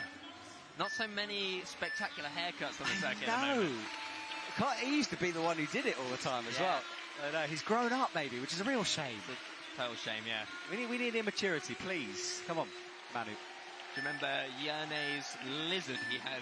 Did he have a lizard shaved into his head Yes, at one point? I do remember that. Yeah, Julia Cruder, his sister, is at this event. Didn't quite manage to make semis. This was Colin's top. Coulter with the left hand. 3 fingers dragging that hold. Made the match. Good work from him. Really impressive. All right, Nikolai Rusev comes out. We did a feature on him at the beginning of the year. He showed us his hotel room. And he's a lovely young man here, but he is a young man learning his craft. And he was over the moon to get into semi-finals in Bern. Easily into the starting position, and then he will start to go left. Orin is on M2. Guillermo pogos his way up M3. Guillermo making quick progress on the opening sequence there. Yeah, he looked good, didn't he?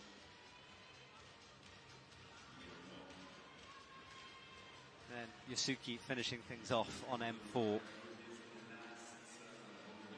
Yasuki hasn't done enough to get in. Just one top leaves him down in provisional 8, and he will get knocked out of that. Yeah, just the one zone hold. First World Cup, remember? So, so impressive. Unbelievable, isn't it? Yeah. I have to remind myself that it's, you know, we just expect the Japanese team to get into finals so much. And it's unrealistic expectations for everyone. Yeah, for someone that just coming out, first World Cup, making it to semi-finals is insane. Considering the amount of talent below the cut. Yep. Yeah, bonkers. No, agreed.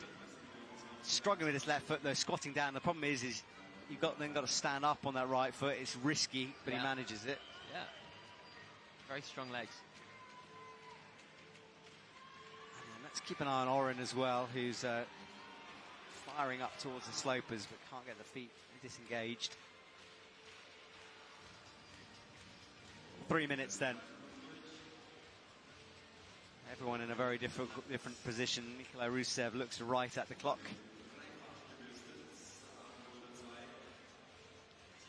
Paul Gem still leading the way on the right-hand side, 34.8 for him, and then 24s. Guillermo with a boulder in hand, though. Yeah. 2 boulders in hand, in fact. Good from Nikolai. Very nice. Just need to be slightly close to the wall in that end position, but yeah, I think he knows it's possible now. So I'm not going to continuously update you guys at home with M1 because it's a journey. If you have the IFSC app, there will the name of the athlete will turn yellow if they are under appeal. Orin is under appeal for M1, but to upgrade his score currently. So I don't want it to get too messy for you, but I will let you know if it is sort of something that really affects the scoring here. As our camera team, or one of, anyway. Yeah, thank you guys, doing a good job. Multiple cameras throughout. We've got mics on the wall. We have a roaming camera we're trying to find interviews with. We're stepping up the production game here. Yeah, super difficult production as well. So many climbers out on the mats. So much action happening all the time, especially as we keep moving through the semi-finals. I know, I feel like I need 4 eyes whenever I watch this thing. Yeah. Sugimoto goes again here, finds the left foot, different starting position, less squatted down here, more standing up tall. Yeah. Yeah, it looks like he's going to ignore that jib a little bit. Oh no, he's moving to it. A little bit of indecision there, but yeah, that was a nice position. Really hard to know if the jib is actually helpful or if it just pushes you away from the wall a little bit. Yes. And no one really getting to grips with that slab. I thought it was one of the easier ones. That's Nikolai's coach down filming. Just to let you know, the coaches will film it mainly for appeal purposes and then coaching after the event. Nikolai into the 10. That's better from him. Oh, I thought he was in then. Yeah, me too. It looked like his right foot landed just a little bit too far left. And then that meant it slipped. Obviously didn't quite catch it in a stable position. For 35 seconds, and Nikolai will be very disappointed if he doesn't get it done now. Orin finally locks off that left arm, comes into the right. Closer to the zone, he hadn't been given it yet. Nikolai is resting a long time, but you only need about 15 seconds on that boulder.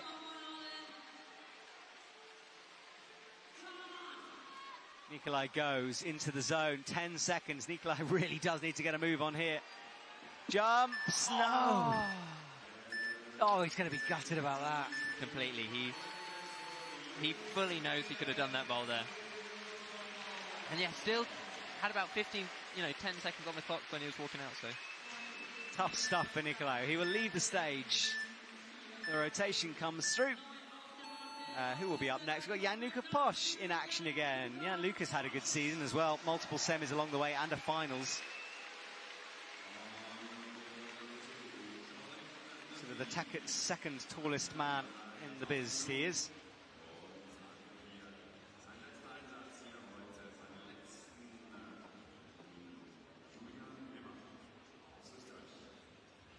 All right, Jan-Luca Posch will clean up the sloper in the middle of Boulder 1.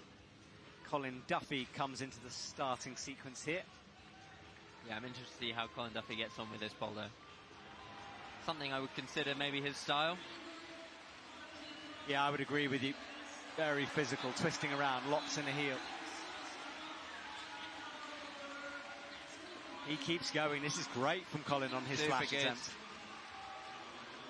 Yeah, going for the roll here. We haven't seen anybody try that yet. Looks really promising. I think that's the obvious beater on it, to be honest. But then, the next sequence, what do you do next? Then I guess you bump the right to the crimp. Yeah, I guess so. Yeah, and then maybe you cross again to the next jelly bean. Jelly bean. Is this a route-setting terminology, or is this the official catalogue? The start 2 footholds, we call them jelly beans. Okay. Yeah, just some really classic flat hold shapes. I do love a jelly bean as well. Yeah. Oh, I could do with some jelly beans right now. I could do with a jelly bean. Yeah. If there's anyone in the audience who has some jelly beans, feel free to bring them. I don't know if they're listening to us, I'll be honest. Some of the athletes were listening to the commentary on the side, yeah. Terrifying. I know. Julian, on your main screen, finishing things up, is very blind when he finds that left foot well and then trusts it, teeters over. Oh, little ping with the thumb there.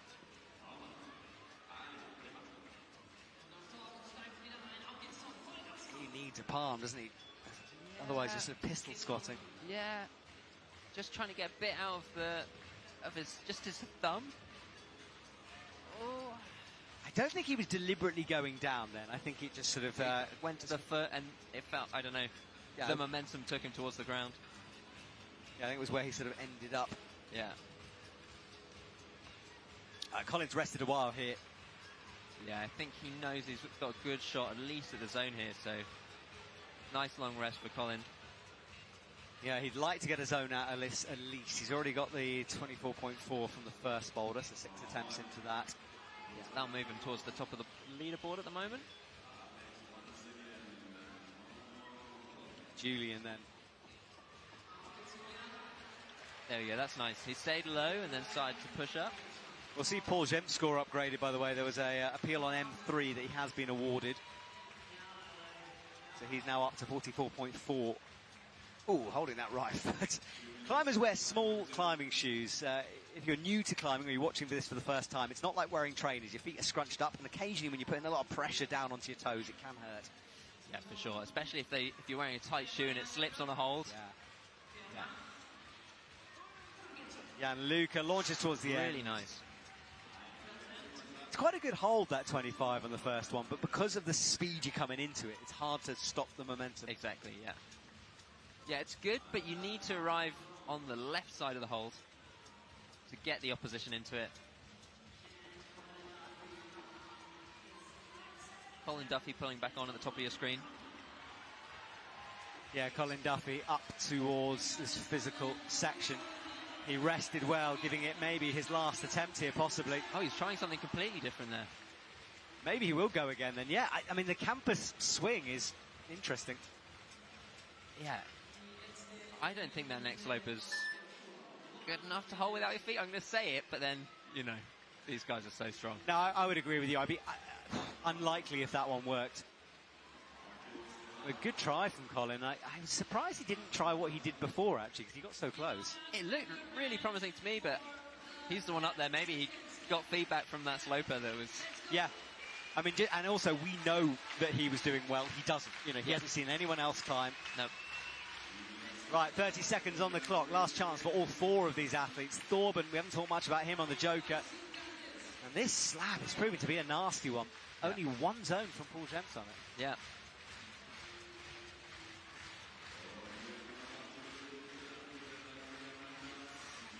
Right, Jan comes over, spins down. He's not going to get it in a time, and in fact, nobody has. Right, let's go to the IFSC president, because he has been watching this event. Obviously, an important man and integral to getting climbing into the Olympics. So, Marco, can you hear me? Yes, sir. Yes, I can.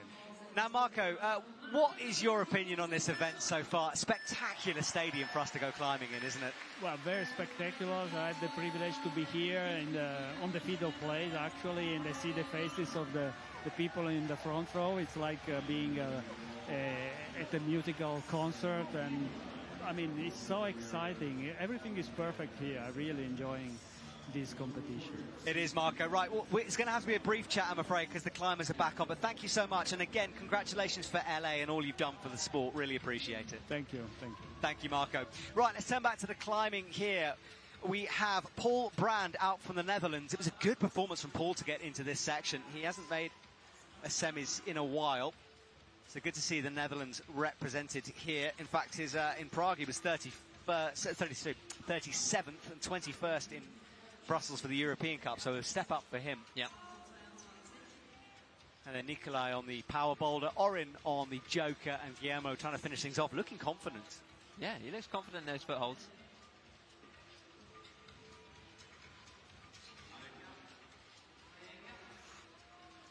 Guillermo not enjoying the middle part of that boulder. It's super challenging. Yeah, looking at it from the ground, obviously it looks difficult, but I wasn't expecting it to put up this much of a fight. Yes, exactly.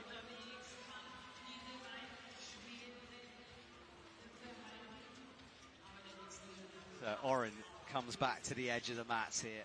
Yep. Russia's come through.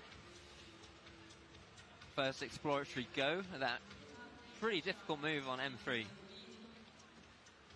As we know, zones and attempts to zones are quite important, and especially with this new scoring system, which might be tweaked. It's one of those things that's just being tried this year. We'll keep a decimal point system, but exactly the points and how they're sorted out, might change.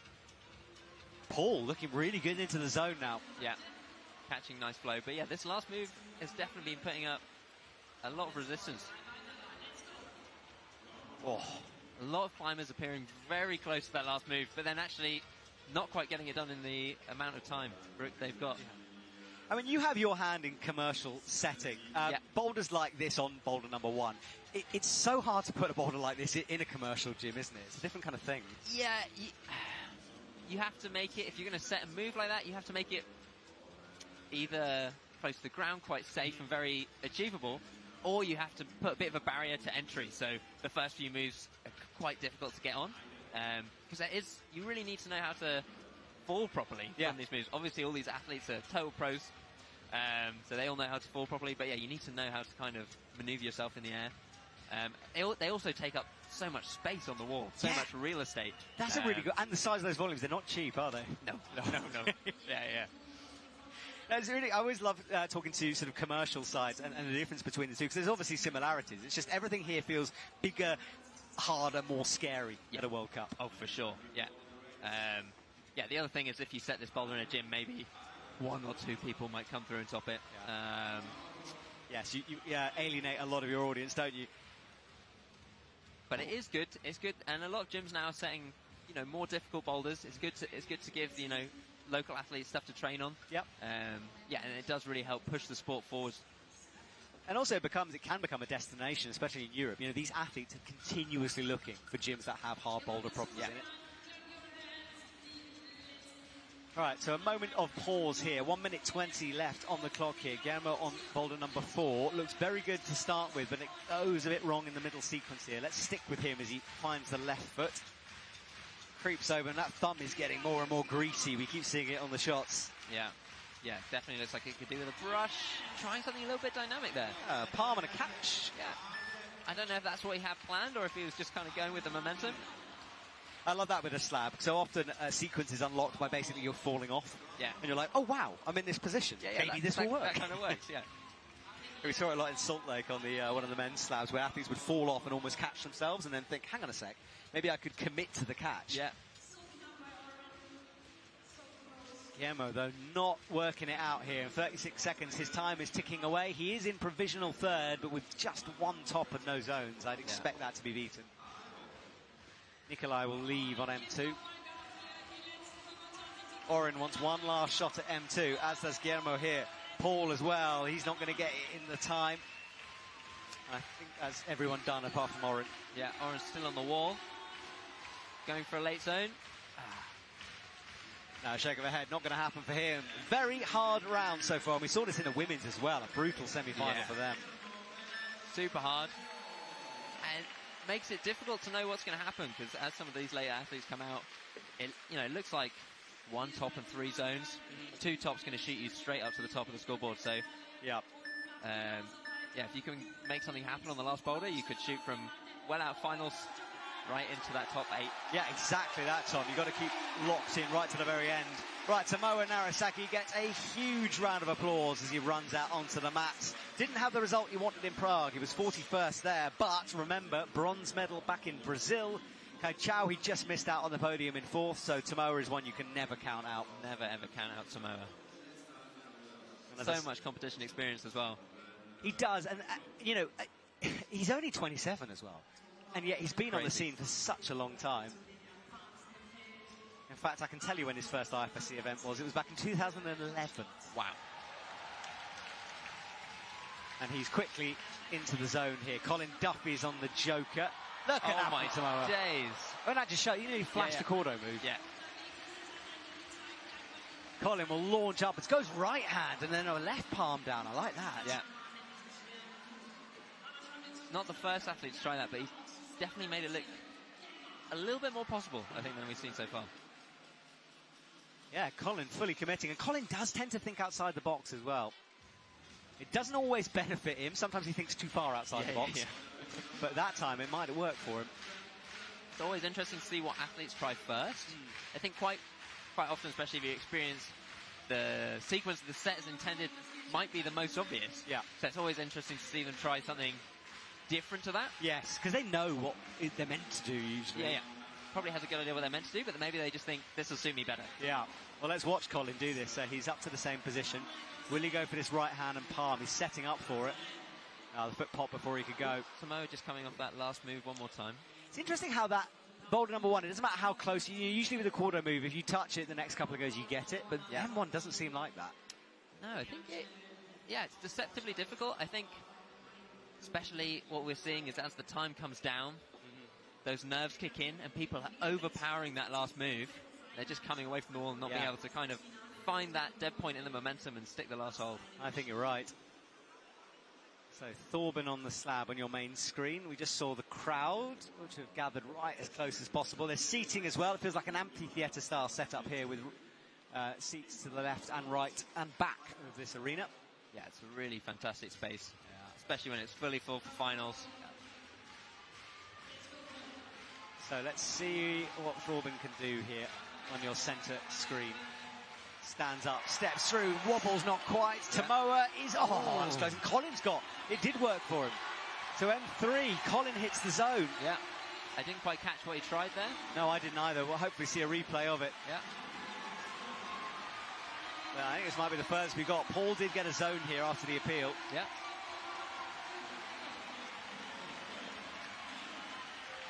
Yes, Paul came one hand off that final move, so Colin, as Paul was, a bit stuck underneath here. Stuck in this, kind of bridging position. Shoulder mobility required to move your feet up. And it's not restful for him either. Huge amount of tension. It's looking really good here. One hand on the finish hold. Can he unleash? Colin, so close. He tried to catch the jib. Flip the left hand. Looks like he missed the jib. Tomoa's in. Oh, no, he's not. Now, that is unlikely to count. It didn't show control because he immediately fell off. He might appeal that one, but we'll see. Yeah, I think Tomoa's got this. He's got the experience. Hopefully he can reset. Wow, well, two dramatic moments early on here. Or no, late on in the round as we come up to a minute mark. Whew. Yeah, hopefully Colin's got enough beans to get back up to the top of this boulder again. This is it. He's left himself an awkward period of time, hasn't he? Yeah. Because it takes quite a long time, this boulder. Yeah, especially that last sequence. Tomoa. He's... No! Oh, how? He's going to be rushing here at the end to get this done. Oh, this is tense stuff here. Colin goes again. Let's watch it because we missed this before. It is the palm. Yeah, shoulder and the palm. And I wonder if handcuff move. Yes, so handcuffs when you hold on to your wrist and you pull down. Thorben looks like he's done. Colin has to move a bit quicker than he did before here. Got 20 seconds on the clock. It's enough time. Tries to get just ahead as long as he doesn't rush. Now, will he try to grab? Will he commit to the jib? He just commits. Yeah, trying to match it. That jib is not as good as it looked from the ground. No, but I think it's the way. I think if you try to catch, it's harder. I think if you go for the match on the final hold, that's the way forward. Yeah. I think maybe you want to catch it with a little bit of a bend in your arm. On that fully straight arm, you're just a passenger. Yeah, you can catch it with a little bit of a bend. Maybe you can wind it back in. Wind it back in, yeah. Yeah, true. Well, Colin has given us something to talk about here. Very, very close on M2. That has moved him up the scoreboard. He's probably going to want to get the zone as well on M4. Yeah. Well, interesting. So, Yannick Floe gets a big cheer as he comes on. He decided this year to slightly step back from bouldering comps, maybe a little frustrated with some of the more parkour elements we see. He's definitely a strength climber. Yeah, for sure. But yeah, I think this first boulder, it's not too insane. No. It's within the realms of sanity for a coordination boulder. And it's a classic one as well, isn't it? Yeah, some classic coordination moves. And Yannick has had great success throughout this season in lead. So it's really can't wait to see him back at a boulder comp, to be honest. Paul Brand on M2, Nikolai Rusev on M3, and Oren will finishing off his cons. He's in third at the moment, is Oren. And this is what you were talking about, how you might jump up. If Oren can get this, he'll be up into the 50s, and suddenly you start looking at finals. Yeah, for sure. Yeah, with just the one top, he's already in a pretty good position. But yeah, we'll see. Might not be enough. He needs to do something special on this slab. Yeah, early days and big names to come here. Paul can't get established yet. Nikolai goes again, launches right, left, catches it well. Now, how is he going to do this? We saw what Colin did with success with that right hand up first. Yeah, I think he's going left hand and left foot. Yeah, which I think is what Paul tried as well. And, and that worked for Paul. So it's good to see multiple solutions on a boulder. It is, yeah. It's a good setting, isn't it? Yeah, really good setting. And especially then appearing to be equally as difficult. Giving the climber choice, you have to make smart choices, know how you climb. Yeah, really good to see. You've done your fair share of setting in your time. I have done, yeah, I've done a reasonable amount of setting. Yeah. How hard is it to judge these things? I've set a few competitions, very difficult to judge. I've always got a good team, obviously, around me. Jake Mason, Nicholas from Germany. So, you know, it's always good to get other opinions on boulders. But, yeah, really hard to judge the level. Sometimes people just come out and do everything first try. And, you know, moves that maybe we didn't even do in testing. So, yeah. And also, you know, you need good forerunners there. You need talented climbers to be able to test these boulders out. For sure, yeah. But, yeah, the route setting team here is obviously totally a level up. Yeah, they train these kind of movements all the time. They do, They work hard. They 4 a.m. nights occasionally. Yeah, exactly. Yeah, and also training in the off-season, you know, coming up with new ideas, that kind of thing. Yes, exactly. It's a total skill, and, yeah, trying to evolve faster than the climbers are. Yes, and it can sometimes go wrong. Often it goes right. Yeah. Right, well, Yannick Flo is not enjoying the start of this boulder yet. Hasn't quite got to grips with it. Oren as well, as everyone has done, struggling on these step-through movements. I think what makes the slab hard is the positioning of those, are they cheetah holds? Yeah, they are. Those big circles with the no-tex on the outside of it. Yeah, yeah, those are big cheetah holds. Paul making some moves, high on M2.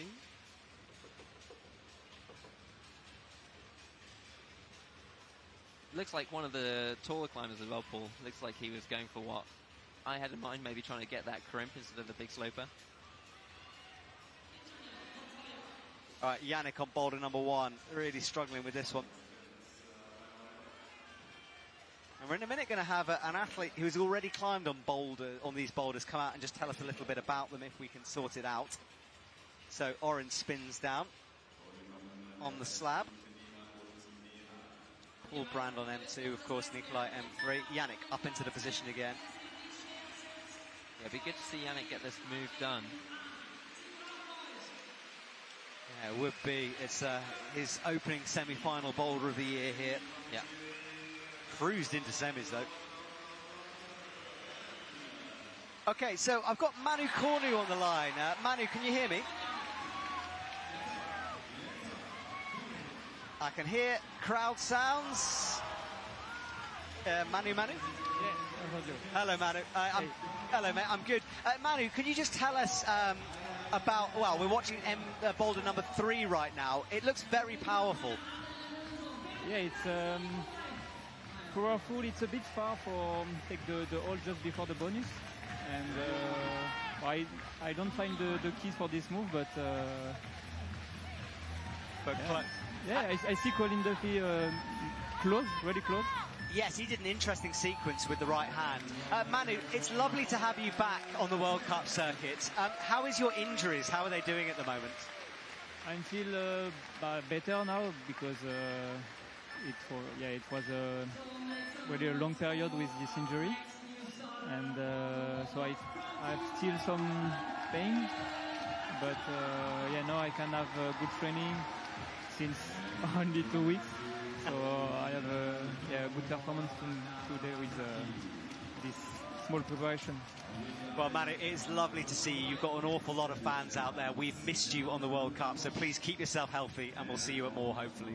Yeah, but I'm back for Innsbruck too, so... Excellent. We'll see you there then, mate. Thank you very much, Manu. Appreciate it. All right, well, we'll return to the climbing now. Dohyun Akhtar on the mats. British climber who's got so much potential, doesn't he? Yeah, so much potential. Such a nice guy as well. Yeah. Yeah, good to see more GB athletes making it through regularly to semi-finals. Yes, it is. He shared the commentary box with me, and Jack McDougall was in the semi-finals yesterday, and he was fantastic co-commentator. So thank you, Team GB, for giving up your athletes. Appreciate it. And Dohyun flashes the zone as well, so that'd be maximum 10 for him. Ooh. Yeah, not bad. Solid on that second half. Yeah. Hopefully if he can lock that first move in, he can have enough attempts to the finish, which is actually proving much harder than it first appeared. Absolutely. And Colin Duffy has a chance to put his Slab demons to rest here. He's sitting in second. He'd love to get a zone out of this. Only Paul and Blom have got that so far. And this is where mentally it's going to be fascinating for Colin, because before this is where he's kind of gone to pieces. Yeah. Oh, Tamoa, progress here. Yeah. Tamoa's going to be looking for something here after not quite getting that coordination move done. True, yes. And he came so close to it as well. Yeah, after nearly flashing it, I thought it was a done deal. Me too. Colin, good work as he creeps over on that left foot. Dohyun goes again on M1. Colin stretched out. Really nice from Dohyun. Looked like he just missed that. He was going for the left foot that we haven't seen a lot of people use, but just missed it. So close for him. There's our crowd. I like the fact they give out those sound beater things to make noise and headphones at the same time. It's make noise but be safe. Yeah, make noise, but also have some earplugs. Yes.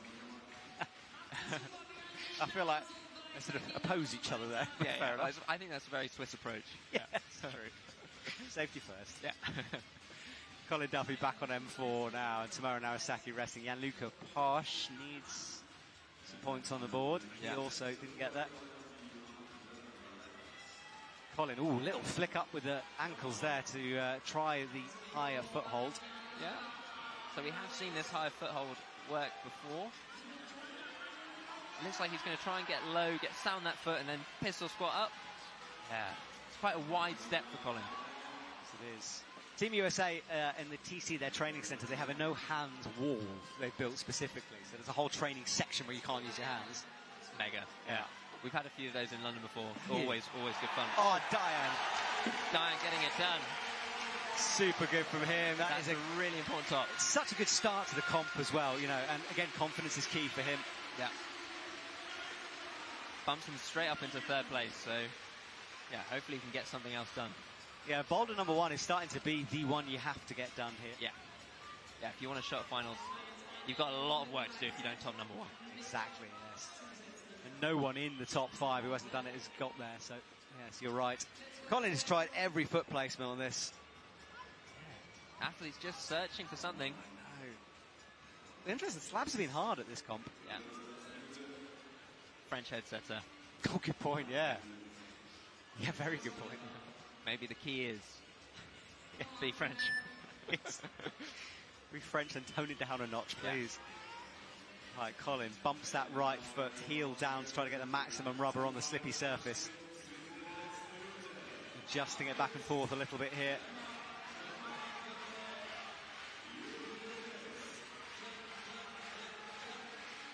Colin stretching back. He not happy on the first or the second foot. The thing is, it's pros and cons, isn't it? Like the higher foot, I think, sets you up better, but then you've got way more of a squat to get up and stood up on it. Unless you keep low. Maybe he'll try that. Yeah. Tomohiro won't get the points he needed. He'll have to leave. No, it's not going to come together for Colin.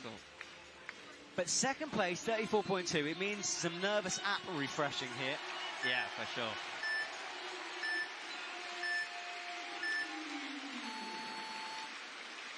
Colin will leave and we'll have a next through. We're getting down towards the top 10 here. Yeah, hoping to start seeing some of these other boulders get tops.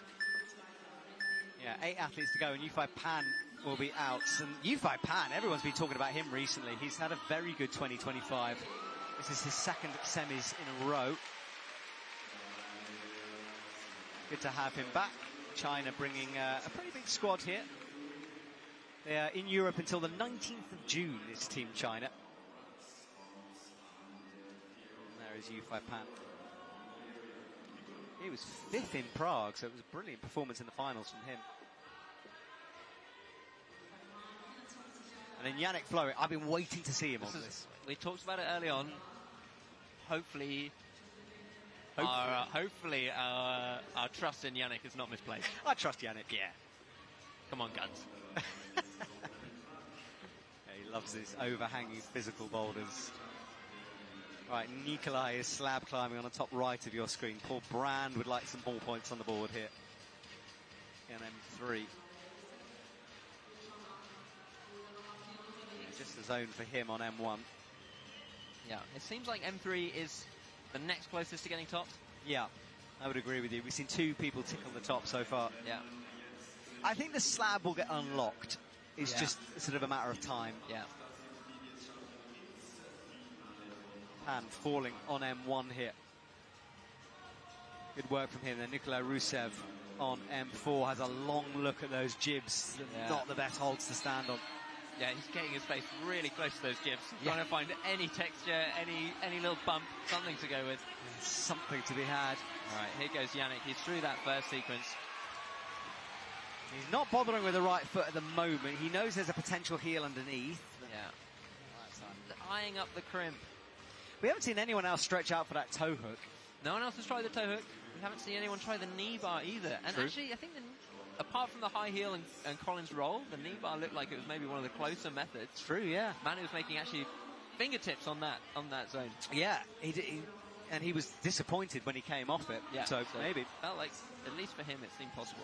It's kind of rare, though, that knee bars like that are set in World Cup boulders. Like, the setters know that's sort of potential for blood infringement, so often a knee bar will be found rather than set. For sure. Yeah, and it looked like an awkward one. His ankle was bending in all sorts of weird directions, so yeah. We did see a knee bar yesterday in the women's, but it was on a no-text surface, so that helps prevent the blood that we sometimes see. Yeah. So it can happen. Yeah. Are knee pads allowed? No, they're not. No. So you can't take a knee pad on. No. You can wear trousers. Yeah, yeah. But, no knee pads. I think back in the day you could. There was a brief period. Yeah. Oh, look at that. Kick out from Pan. Yeah, really fast on the feet. So he's set to go again. 2 hands, flicks over, catches. That's as close as you can get. I thought that was it. Me too. And look at this. Big fall down. Looks like that right hand is kind of the way to do it. Yeah. Or more success anyway so far. More success so far.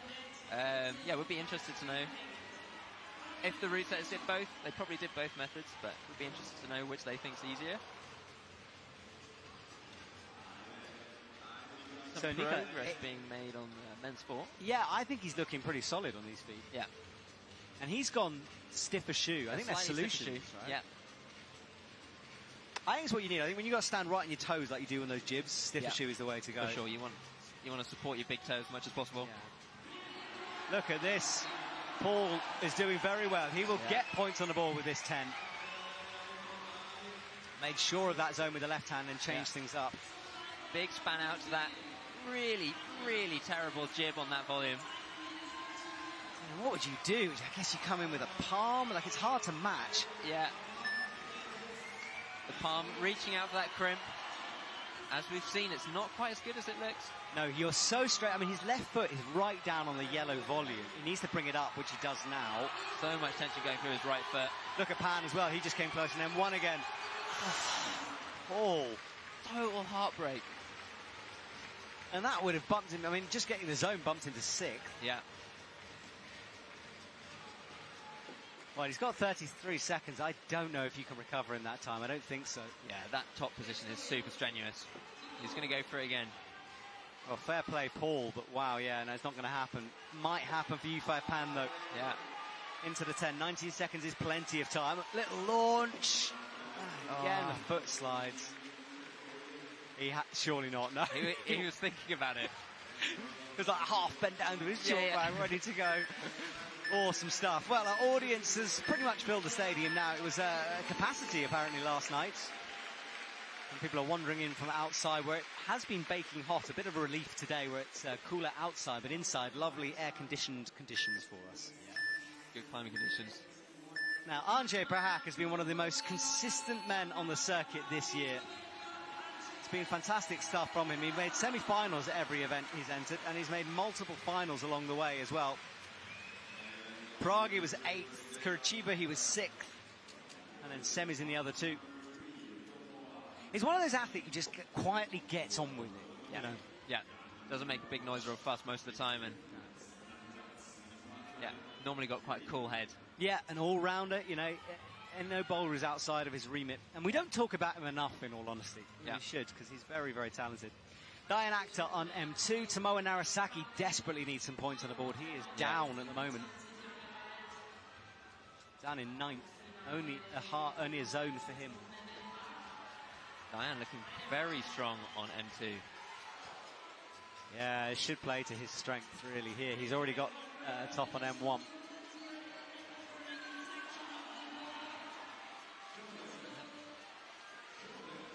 Going for the straight to the zone.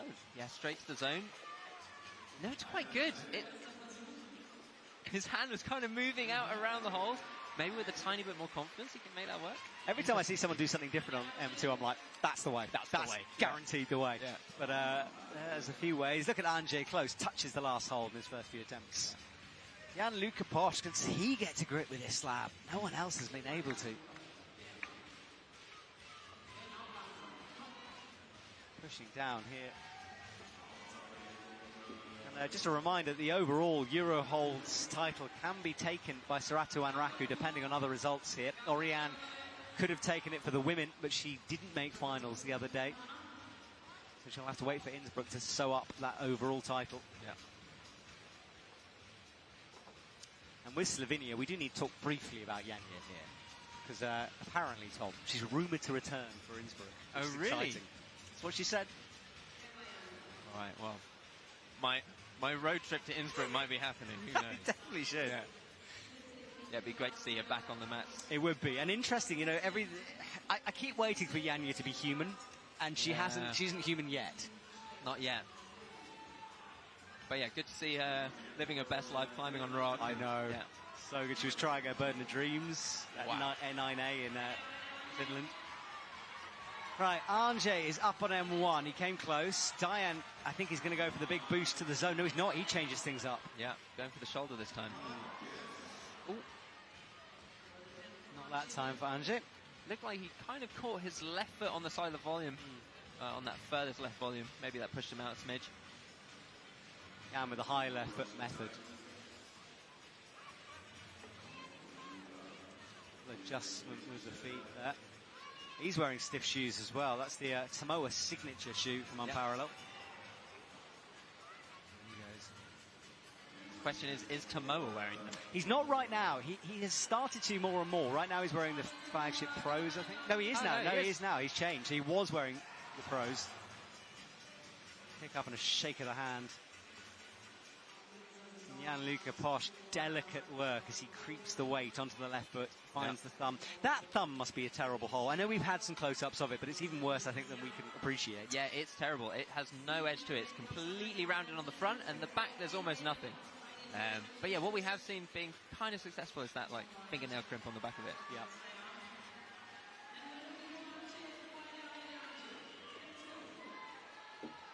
Oh!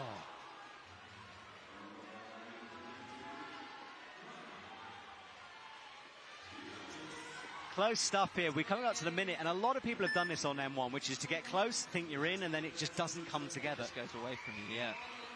Interested to see if Dohyun can make this work. Ah. Yeah, he rolls away. He's tried pretty much everything he can do on here. Yeah. And with 48 seconds, I think he might stop. He's caught in those time zones. Yeah, he's thinking about it. He is. He's looking back. He's sort of like, I'm very pumped. The time is ticking down. Yeah. What do I do? Yeah. But he hasn't got the zone, so he might give it another shout. Anže, he might have time for two here. Tomoa falls. Yeah. And this is better from Jan-Luca Posch. Anže close. Dohyun, 18 seconds to go. I guess he's just going to try and jump for that. Jump for the zone again, but doesn't quite pull it together. No, definitely zone or nothing for Dohyun. Well, our audience are appreciating it. You can see the GB coaches chatting down at the front. Oh, no, sorry, French coach. I always get confused by the blue with French and GB coaches. From afar, they look very similar. And there are volunteers who are doing a fantastic job here of keeping everything running smoothly here in the arena, from brushing to pointing audiences in directions. It's a tough job. Right, favourite of mine, Mr. Jongwon Chon runs down the mats. Yufei Pan on M2. We've got Yannick Floe on M3 and on 4 Paul Brand. I just love watching John climb. Yeah. He's just sort of one of those more veteran climbers, and occasionally he just has moments of total brilliance. Yeah, completely. Doesn't always go right. He has moments where it's the opposite, but just he'll come out of nowhere and you'll be like, my goodness, he's the only one to send that boulder. Yeah.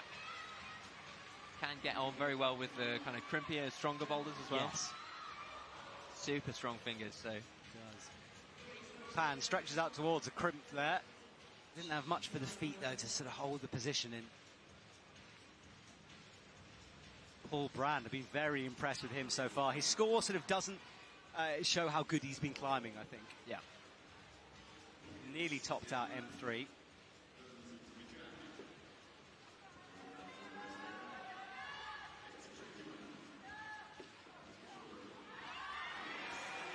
So, Zhongwon Chon into the 10.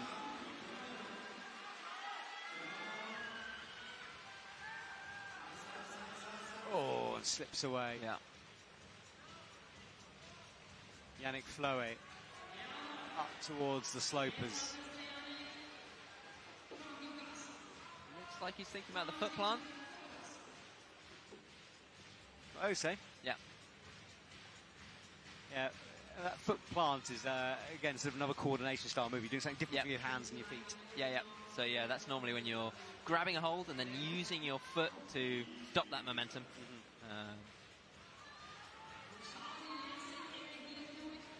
Yufei Pan has the heel locked in. Gets a bit stuck on M3.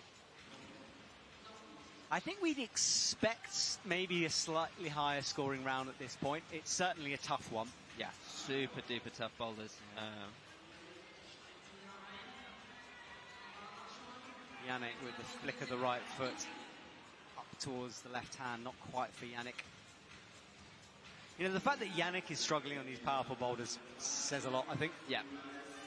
And Colin, you know, he didn't top that out either. Dongwon Chon holds the 10 nicely into the zone again for him. So he's working his way back to where he was. He got that zone in just 2 attempts before. Yeah. Trying to find the palm on the wall. Yeah, went for the palm on the wall, but didn't go for kind of the quick foot step. Maybe he had that in mind, but so hard to know in that second. Maybe he just felt like he could stick it with just a palm on the wall. Yeah. Watching a chess game out there at the moment. Yeah. Yannick Floe not getting on with the left hand. He might change things up. And then Paul Brand on this slab that maybe is a step too far at the moment. Tough stuff.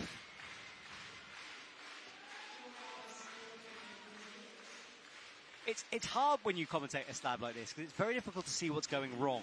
Because often it's just the smallest little shift in weight that's the difference. Yeah. Yeah, foot placement, pacing, there's a lot going on. Yannick has gone again and again, showing his fitness here. Yeah. He is in lead climbing shape, as we know. He likes the left foot. Problem is, you can't, it's hard to put the pressure on and engage the foot, and then when you do a little bit, you slide. Yeah. Yeah, the high foot there is really quite poor. And that's interesting. Yannick leaves with a minute left on the clock, so he is done with that boulder. Yeah.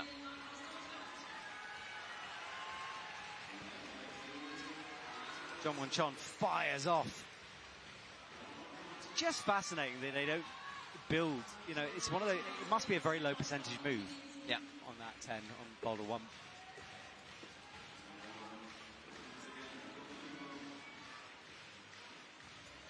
Dongwon Chon finds the zone. Paul Brand has a couple more goes, maybe one more, but he's looking pretty dispirited out there. Yeah, we lost Dongwon Chon there for a moment, but yeah, it looked like he took quite a nasty fall off that last move. Yeah, came down fully sideways, landed on his side there. Yeah. Paul will go again with 10 seconds to go. Can he get into zone? He can't. And I tell you what, this does make me look at the scoreboard differently here, because we were talking about how certain athletes probably won't have enough points. Maybe they will. Yeah. You know, we haven't got that far to go.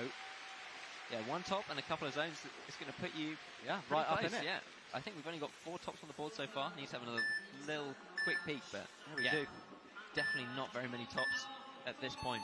No, 5 athletes remaining here. Sota Amagasa up next. But if anyone can sort of spark something, it's this man. He has, again, just moments of utter genius out on the wall. Sota immediately changing his shoes, and this is a good reminder to people. They don't see the boulders before they come out. That's why we have the extra minute. So he would have brought a pair of shoes, like an all-rounder, and he's obviously chosen, I think, to go... Going for something softer, yeah. So he's gone from... We're getting geeky on me. He's gone from a TM Pro to a flagship. So flagship's a little bit softer. Yeah. Which will obviously help with these kind of low angle volumes. Yeah, split midsole on that shoe. Oh, they're not the Pro, which is interesting. Is it interesting? I find it interesting. I spent too much of my life talking about climbing shoes. Yeah. That's the problem. Yeah, me too. Right, Anjay. I'm sure people at home appreciate our climbing shoe chat. Yeah. Oh, look at that from him. Now he changes things totally. Goes for the toe hook. Goes for the toe hook. Doesn't seem to like it. He looks very strong on that move. To be able to swing around, nearly find the toe, and then make a reasonable stab at that next hold. And Samoa needs to find something here. That looked quite promising. He was moving his right foot, going for that kind of cross through. All right, Sota launches up, starts this little kick and across. So smooth from him.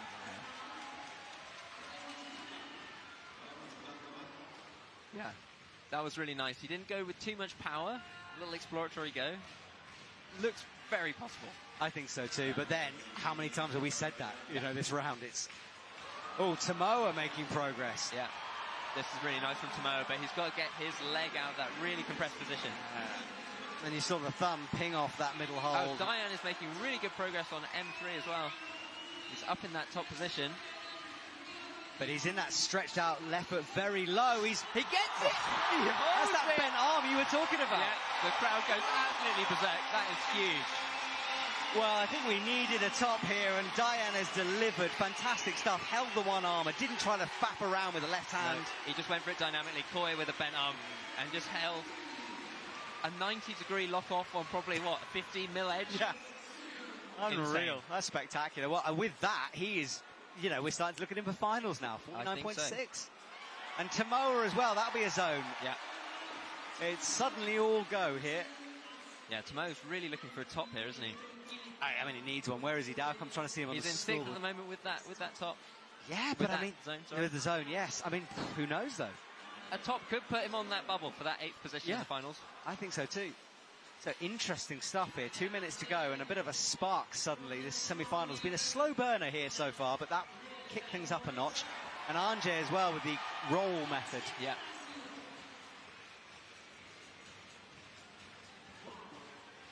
These slopers are just really bad. Yeah, they are.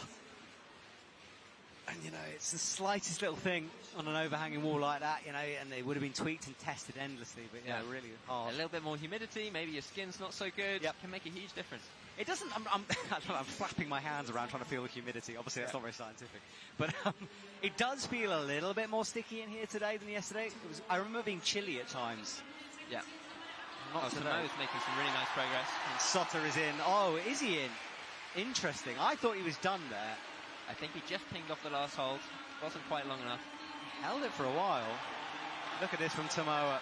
Tomoa's looking really good on this. If he can get a top here.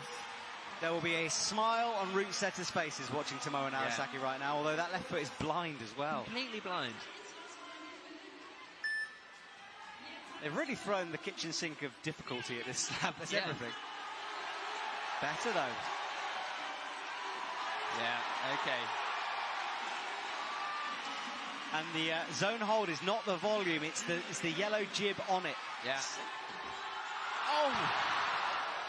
Another close one for Tomoa. Yeah, super close from Tomoa. That could be final slipping away from him, though. Yeah. 34 seconds, he's straight back on a course, but not a lot of time. Yeah, he's going to have to speed climb this extremely tricky intro section. But so often on a slab, when they go quicker, it actually works. Yeah. But it's not going to that time for tomorrow. I think he might be done. Anjay's done. Yeah. Sota, though, has a chance here. Yeah. The crowd's cheering him on. Yeah. Really fast through that first move. Oh! That last move.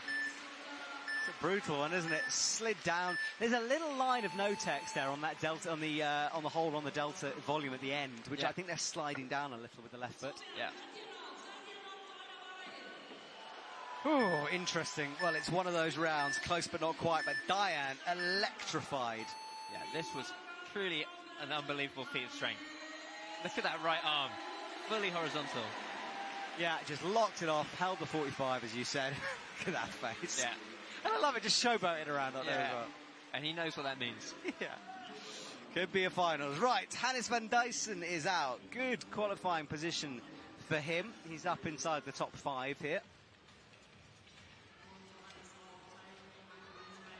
And Hannes, we know him to be good on slabs, but of course he's built his power as well over the years. I just want him to backflip again. He backflipped in Salt Lake City out of frustration. Oh, wow. This is going to go on Matt Bingo as well, because I know I say that a lot, but honestly, it was so much fun to watch it. I will stop soon, I promise. Right, Zhongwon up towards the zone on M2. Yeah, making quick progress. Hannes' last result was 6th in Prague, so he made finals for the first time this year. Oh, he's going for the spin.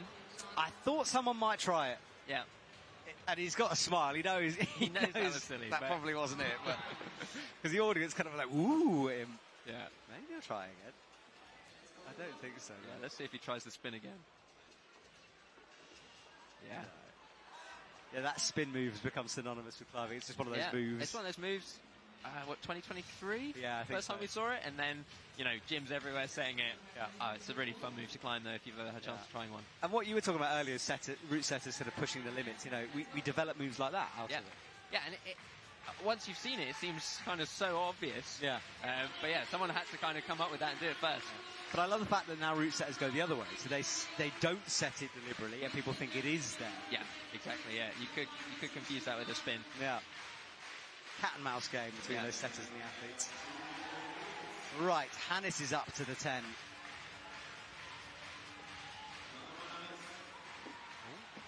Oh, that was a quick send of that one. That was very impressive. It looked like his feet slightly slipped as he went for that first big side pull, but somehow that almost assisted him, slowed down the movement. Yeah. Yeah, wow. Good stuff from Hannes, and we know how hard it is to do that. Zhongwon locks in a toe on the starting hold.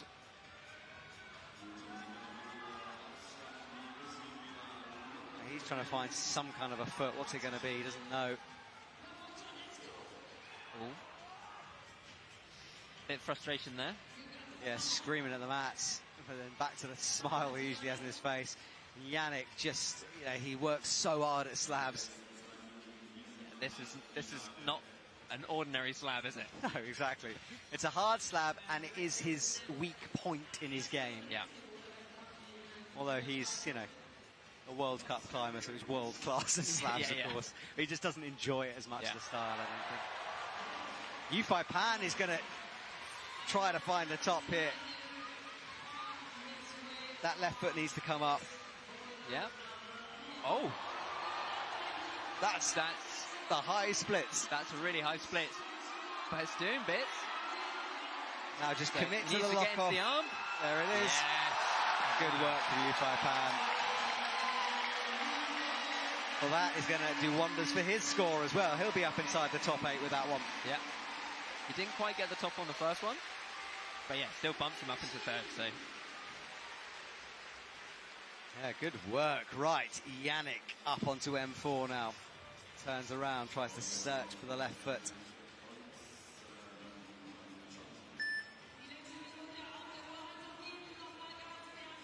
So Yannick starts this creep away from the starting holes. Right foot on an O-Tex. First time in a long time we've seen 2 boulders grayed out on our split screen. Yeah.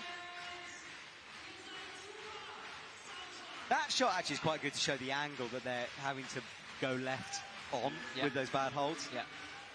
Yeah, that far left wall is basically vert. Probably 1 or 2 degrees. It's quite a late appeal come through for Paul Zempt here on Boulder 4, by the way, for the zone. So Zhongwon Chon with a left heel above his head. That's not going to work for him. 20 seconds, I think he's done. Yeah, interesting to see an appeal coming through so late. Maybe other teams just throwing whatever they can at the wall. Well, I think, they're aware now that zones are going to be very important for the finals. Yeah. So, and there is a deadline about 10 minutes after the semis finishes. I wonder what Zhong was gesturing for. Is he pointing at his hand? Has he done a pulley? I don't know. I'm very confused. Because you can request a physio to... I'm trying to hear what the MC's saying, but I don't speak German, I've just realised. Anyway, yeah, he was gesturing. You can ask for a physio to come back from the coaching area to help you if you've got an injury, so it might have been that. He was shaking his hand. He was kind of pointing with his thumb at one of his fingers. Yeah. I guess we'll find out. We will. We'll have to look for tape. Right, Medley Serato comes off the back of a fantastic gold medal in Prague. He beats Serato and Raku to that one. He looks so good here. And this is like, he'll walk out and have a smile on his face seeing this boulder. Sure. Such a dynamic and powerful climber.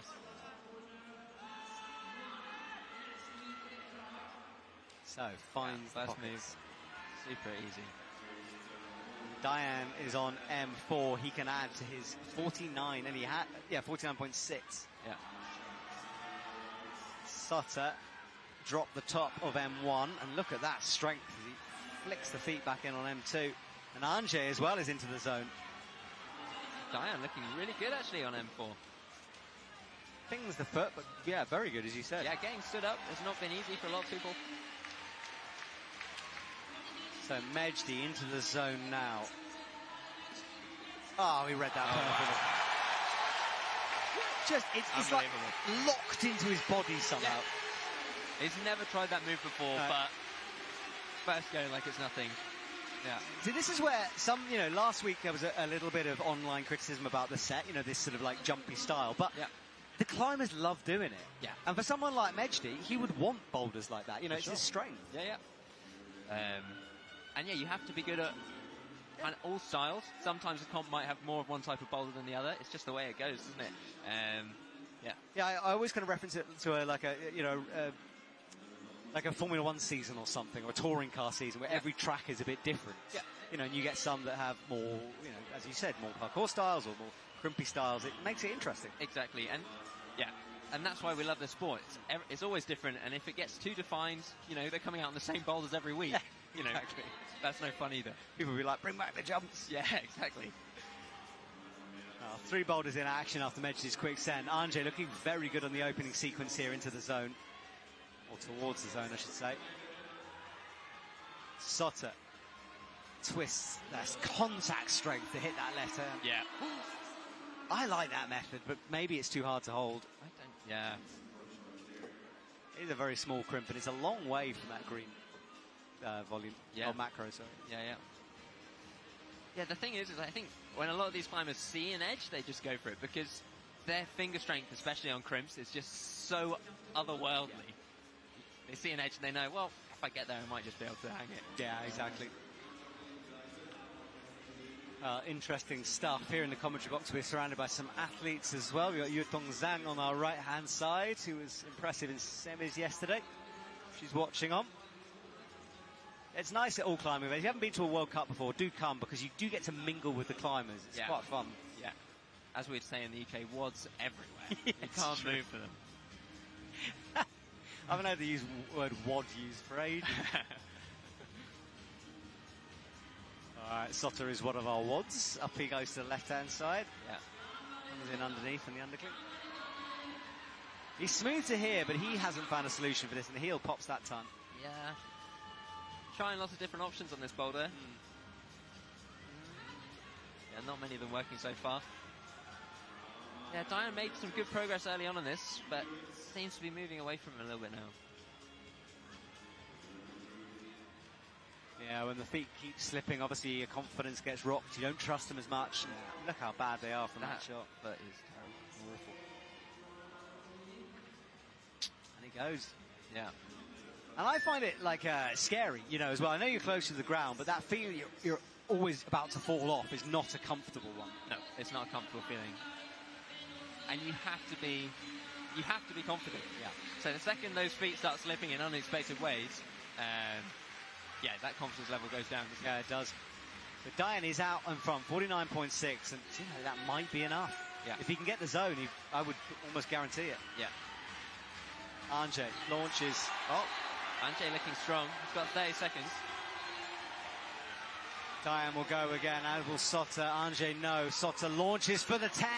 That's not going to be enough for the zone, though, and he says goodbye. So we left with Dohyun on our main screen. I think he's done as well. Yeah. Anže looking very frustrated there. I'm not sure if he jumped off because he thought he'd timed out. Yeah. Yeah, that foot is almost non-existent. It doesn't have an edge. It doesn't have a bite to it. It's just making the slab slightly slabbier.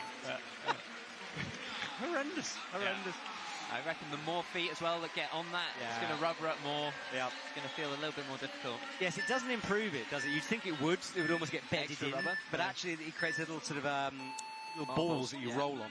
Exactly, yeah. It fills up the kind of texture in the hold.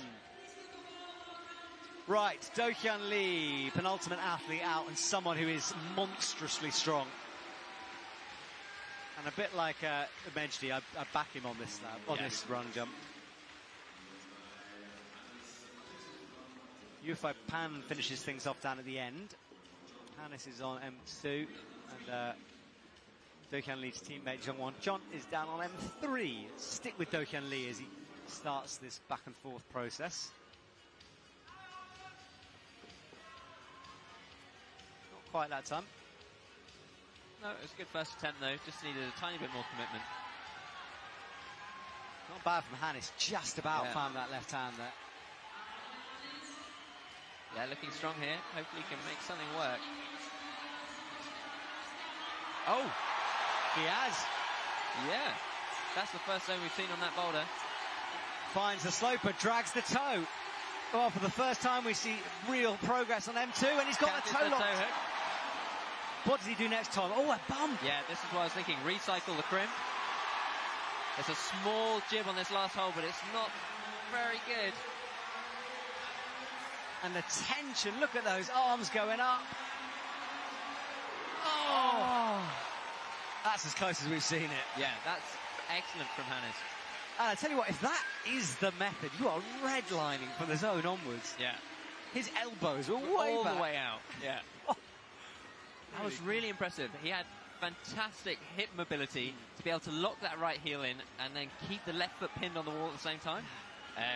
Yeah, somehow just managed to create way more space in that position and reach out to the zone hold. Interesting. Dohyun Lee's in as well. Oh, absolutely cruising that last move like it's nothing. Good work for Dohyun Lee. That is a good start to his comp. We'd expect it, but it's still hard to execute it in the moment. And Hannes, I mean, he's got the time to rest as well, so this could be exciting. Yeah, we could be seeing another good attempt at a top there. Yeah. Yeah, 2 tops in the zone. That should bump him right up to the top of the scoreboard. And look at this from Pan as well. He gets the zone. And he's currently sitting in third, so this might be big for his score. I think he already got that zone, actually. I don't think the score updated that quick. So 44.3 for him. Oh, Hannes is just having a little moment. Just having a sleep. A little just nap having a little naparoo.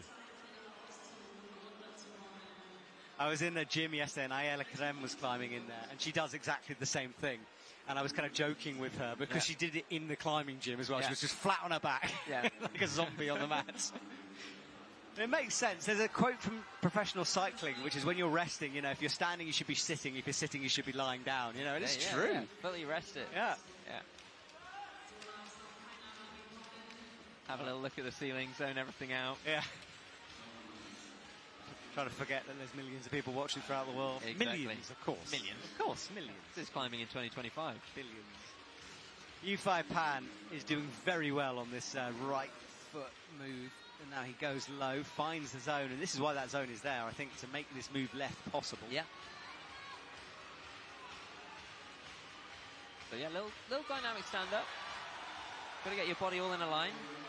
Using the toe hook there. And it fails him as he comes down. Yeah. I wonder if that hold is there for a toe hook or just to block the next foothold.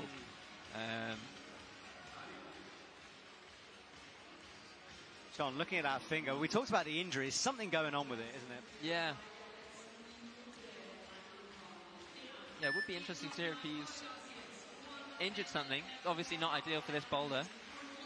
No, and it can get in your head. Because, I mean, very few of these athletes will stop climbing if they're injured. You know, they'll keep pushing through. And I'm not saying that's a sensible thing. I mean, it's just a fact. Yeah. So we don't know how bad that is, that finger for Jongwon. Oh, is Hannes calling it? I think so. Yeah. He came the closest, but energy's burns out for him. Oh, wow, Jongwon. Yeah, pouncing straight into that undercling. Does have time. He was a bit quick here, but he's got lots of time. Yeah. Moved quickly into this last position, so should have some time to do this last move. He can figure it out. 17 seconds on the clock. Foot pops though before we can see it, and that'll be it for him. And he lies on the mats as well. Yeah. This is what Samoa did, just trying to search for the blind foot. You can't see it. Time's going to tick out for Pan. Oh, wasn't bad, you know. Yeah. So Yifei Pan finishes his comp with a 44.3.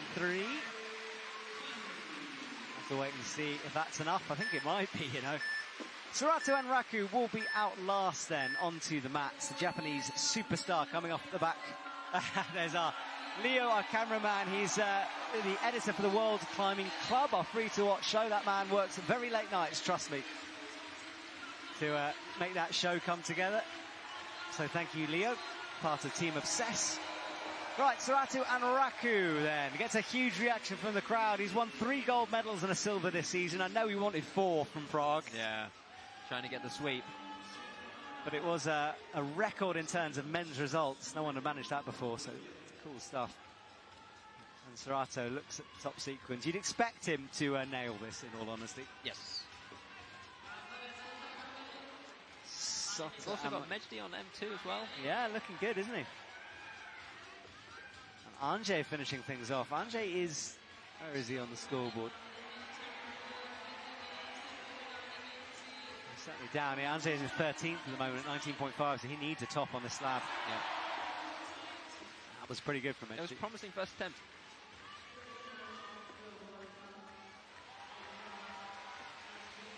Serato comes across.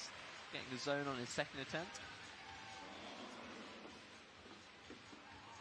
Ooh. It looks really good.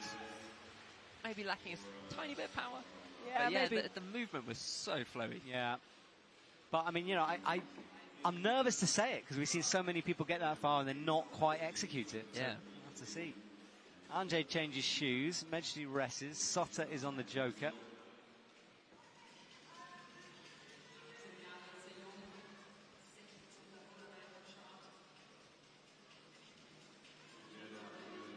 Serato looking at this pull movement.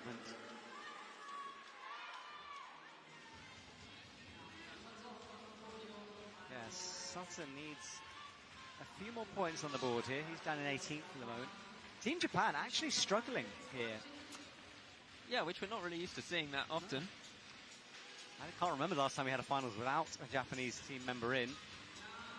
No, I think you'll be looking quite a long way back. Yeah, I think so. So Serato's been cruising this section. It's all about the final move, though. Can he pull it together this time? No, he can't. Foot was on that no-text yellow for a moment. Was it? Yeah.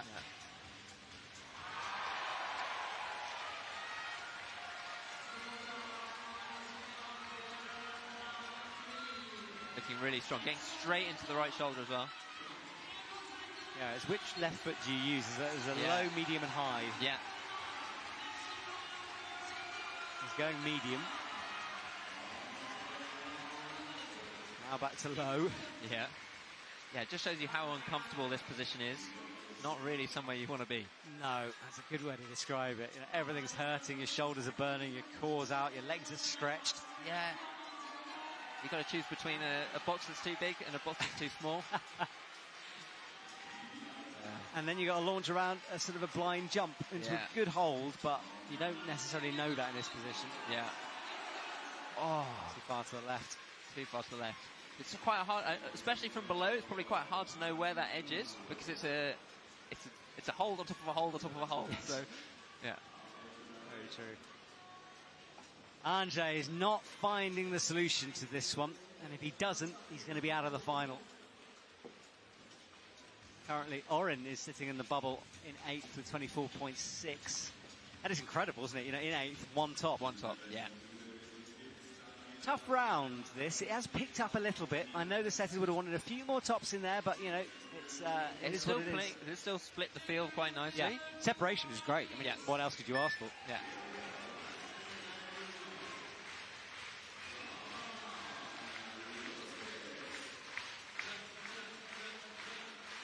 Anjay on this hole that has just caused so many problems. Yeah. I mean, it's turned the wrong way around, for one. Should be facing the other way. And then you could crank on it and move through, but it's not. It's kind of useless to do anything with. Yeah, And I tell you what, we talked about Serato coming close, but not quite. He's only got 30 seconds on this now. Yeah, he's going to really want to get this done. No. No. Wow, this is turning into a real... Yeah, and his Serato's done, so not the start Serato would have wanted. No. Sota's done too. Yeah, that first boulder is the one you want to get done. Yeah. Yeah. Wow, this is shaping up to be a bit of an upset round if it stays like this. Yeah.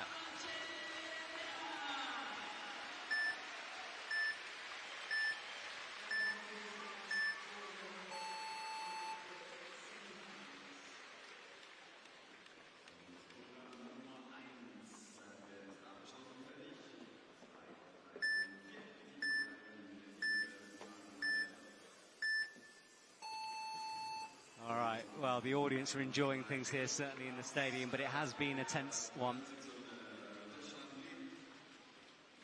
Dohyun Lee is on the mats. Boulder number 1 is done now, so that is grayed out. And we will start to focus down on the last few climbs as we come to the end of this semi-final. If you missed it earlier, I've got Tom Wright in the commentary box with me from Bouldering Bobat.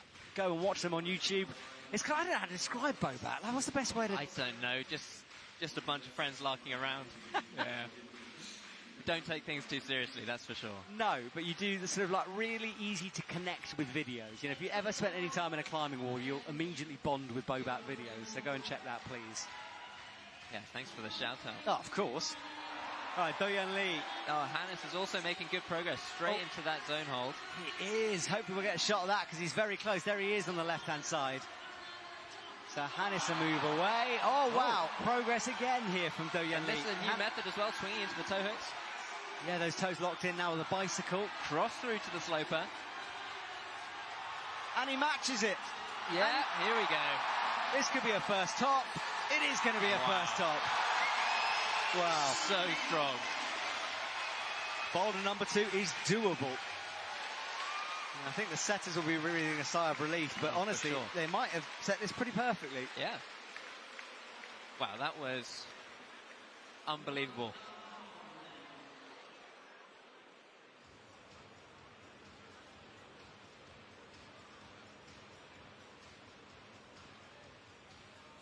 So, Hannes on the joker here, 3 minutes 16 on the clock. He launches up. Boulders 1 and 2, 1 not in action, 2 done by Dohyun Lee, and Jongwon Chon is finishing off his comp. Yeah, Hannes is making that move up to the undercling look pretty easy. Yeah, and he, you know, had a hand on the last hold of M2 as well, so this would almost be deserved if he gets it. Oh.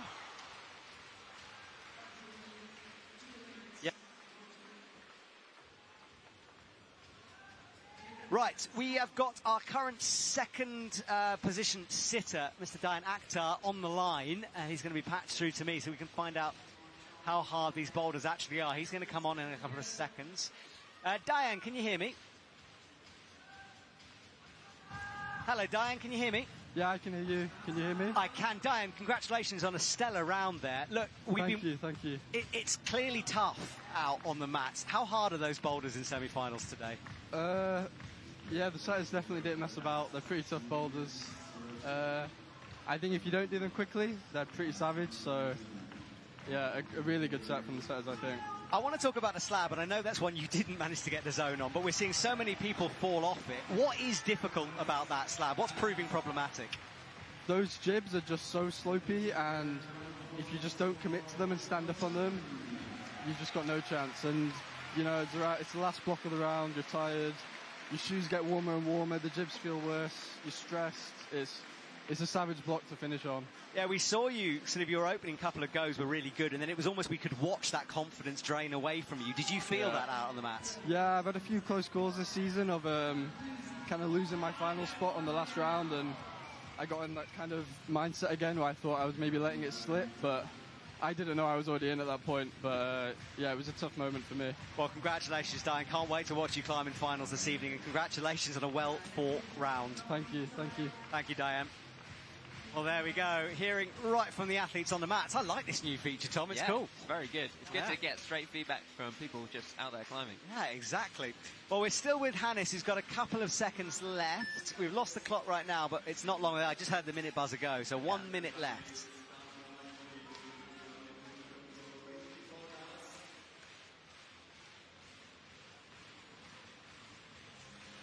Hannes on the starting position then. Flicker the right leg to steady himself. Pogo in the undercut, so smooth. Here he comes into that horrendously uncomfortable position, but making it look all right. Yeah, now he's really squished and squeezed up underneath here, though. Not quite for Hannes van Duysen. A little bit to the right. First go a little bit to the left. Real precision move, but a fantastic attempt from him. Yeah, good work, but that's 2 tops he's dropped now. Yeah. He could be having a stellar round. Yeah, it could. You know, he'd be out from by miles at this point, so it's tricky for Hannes. Yeah.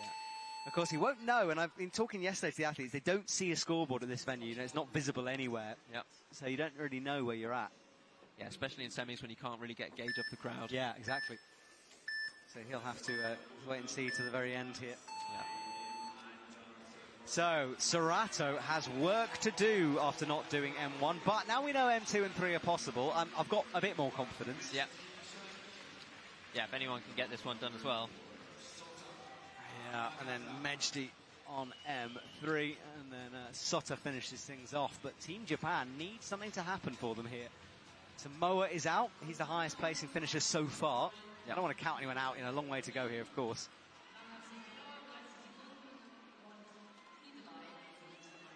So Serato into the side pull, hits the left hand, cuts the feet loose, brings in a toe.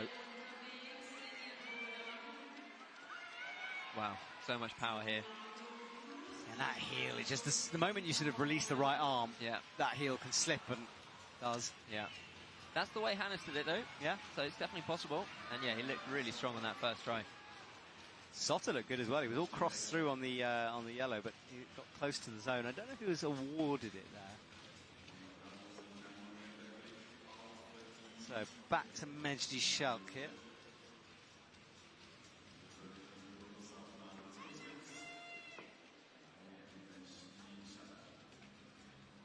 Sota having a close look. We heard from Diane, we were asking him why those holds are bad. It's just everything you said, basically. Yeah.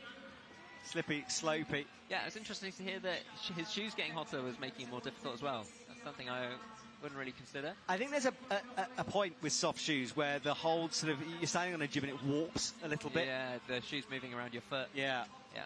And it must be warm out on the mats, and I wonder if that's made it. We've seen a lot of athletes looking at hands. The lights are bright on the stage. Yeah. Sota creeps through though. Careful, careful. That foot pings. One of those holds you just want to take off the wall, put in the bin. Yeah, yeah. Never see it again.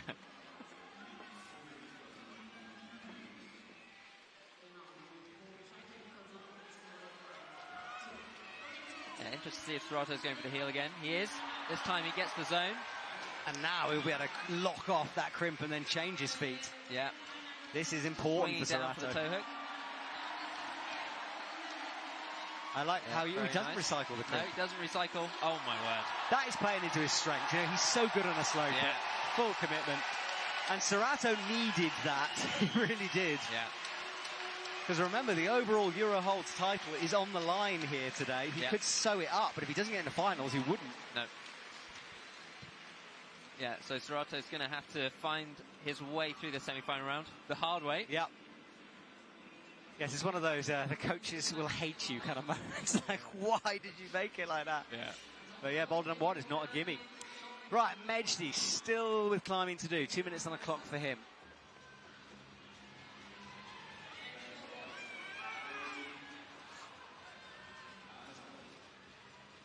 Rolls down. Sota Amagasa. He's got close a few times. He's got tape on that left arm for a Brud. We actually saw that on the camera shot on M3.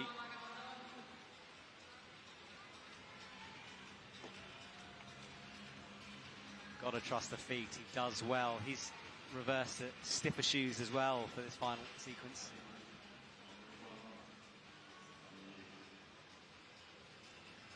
And rests. Tom, when you've competed in competitions like this moment where you're resting, is it hard not to be distracted by the crowd? Yeah, I guess you try and just tone it out. I've not done too many finals. I've done a couple of local finals, but yeah, you just really want to focus in on what you're doing, focus on the movement, clean your mind. But yeah, much easier said than done. Yeah, exactly. I mean, some athletes talk about not being aware of the audience. Some are very aware of what's going on, and others, use it as a boost. When Medley is one of those. When the crowd start getting behind him, he sort of finds another gear. Yeah. 43 seconds though. He's going to have to find that gear quickly. Yeah.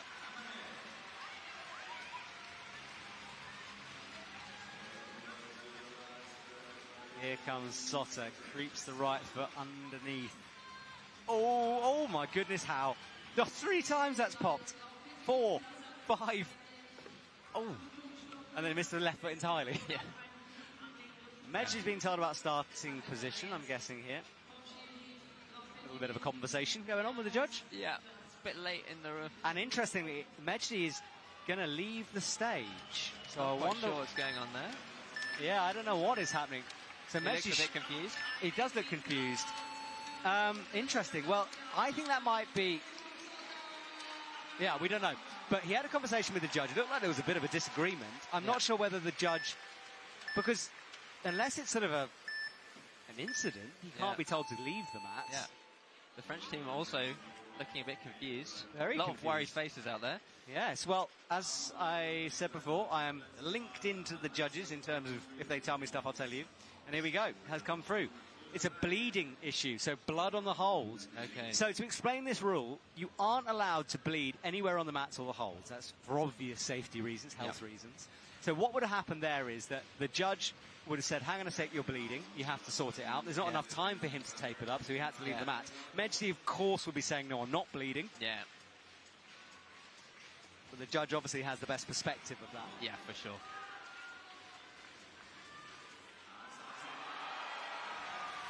All right, Hannes, left foot in. Yeah, and Dohyun Lee making really good progress on M3 as well. Now this is Hannes' happy place on the slab, but even he struggles. Dohyun, yes, yeah, Dohyun. he takes it. Dohyun Lee gets it done. Good stuff from him, and he's already on the top spot. Yeah. 59.8 for him. He's having a really impressive round. 3 tops. On another planet. He is.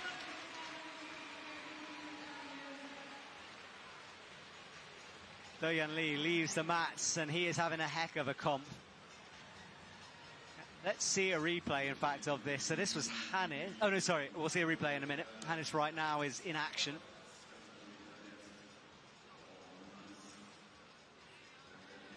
Yeah, I'm not looking to see if I can see a bend in the shoes, after what Diane said. He's needing all of his slab skills here. Interesting going for a step through, but he'll be awarded that zone for sure. Yeah, absolutely. Those feet moved, he used them. Yeah. I wonder if that was tactical from Hannes, trying to get into a position where he can get the zone, but didn't look like it was an easy position to progress from. No, sometimes you just want to, you know the points are important. And every athlete has been talking about how, attempts to zones have been vital. So, yes. Just trying to get that zone in.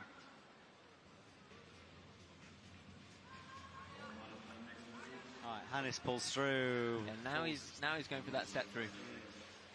Which, honestly, that might even be harder because, you have to fully weight that left foot. Yeah. And that lowest hold, I think, is the worst one. Yeah.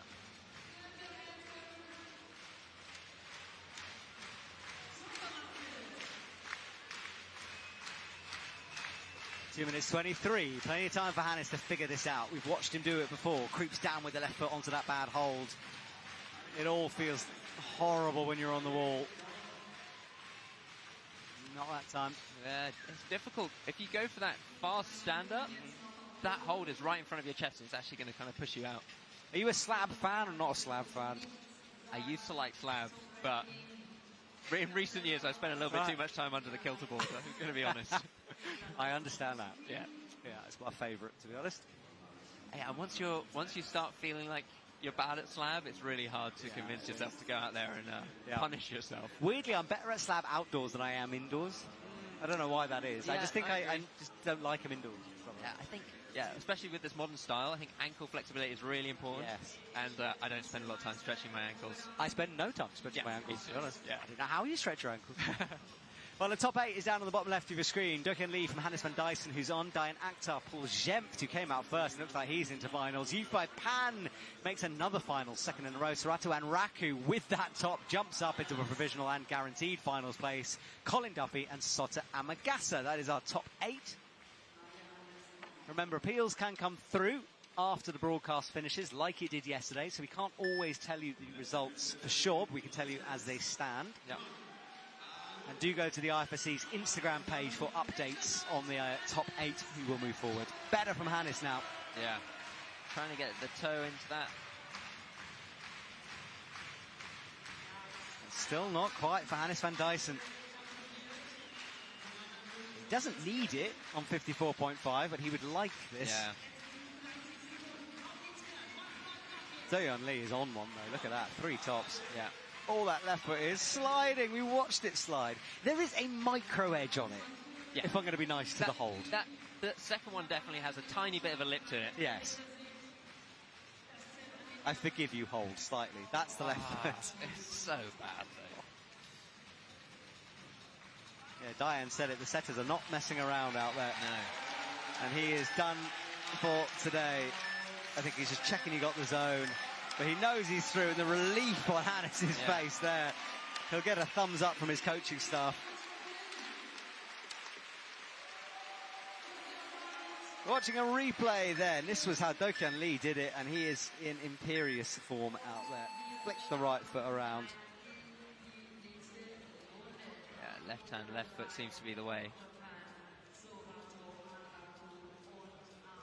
Found the jib. He was just so smooth. He just looks comfortable up there. Everybody else has been, looking like they've been fighting for their lives. Yeah. He's just straight chilling. Yeah. Even had time to adjust that right hand. Yeah, that's unbelievable. Wow, well, Dohyun Lee being the one to beat at the moment. Medley Serato is back in action then. And you can see the tape around that arm. That's where the blood infringement was.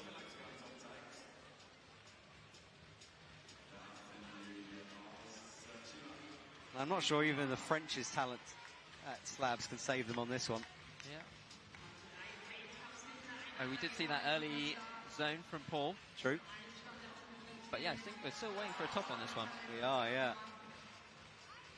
But I mean, as the semis yesterday showed, we might wait till the last second to see a top on a slab. Yeah. So there is Serato and Raku. Looking up at M3. He's in 6th. I think he's guaranteed now. Yeah.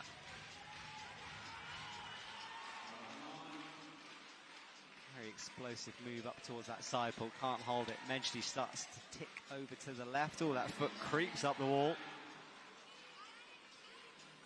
Yeah, that was nice from Medley, getting the palm down and trying to catch the good side of that terrible edge with his right hand. A little bit more dynamic than other climbers. Yeah. Medley slides down to straight plummet. Yeah, trying lots of different things here. He is. He wants a brush as well. Yeah, Medley needs the zone here, actually. Yeah, he's in a dangerous position. No score on the last 3 boulders so far. Yeah.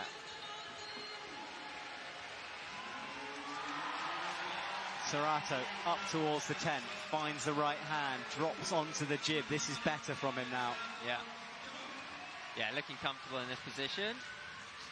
Spoke too soon. Yeah, he's doing the foot dance, isn't he? Yeah. Up, down, up, down.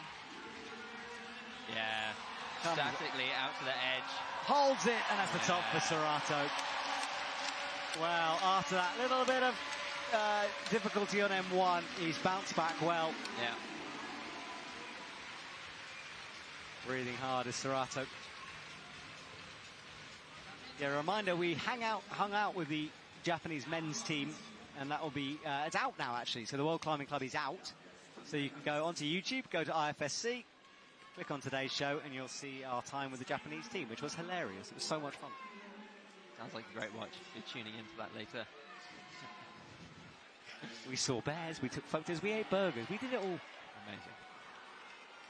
Medley wants a brush on that hold, and you want one almost every time, wouldn't you? Because it's so marginal. Coming up to 12:30 here in Bern. The finals kick off at 5 p.m. tonight.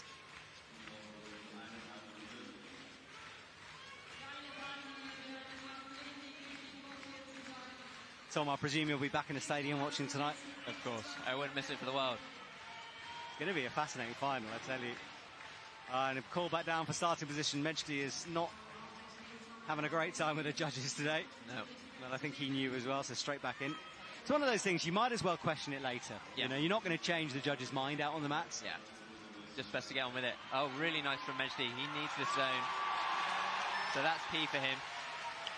So, yeah. And look at that relief from Medley. Good spot, Tom, yeah. I think he'll be done with that one as well. We've got 51 seconds on the clock. The score hasn't been updated yet on our scoreboard. That might just be because it's sometimes a bit slow. He must be awarded it, surely.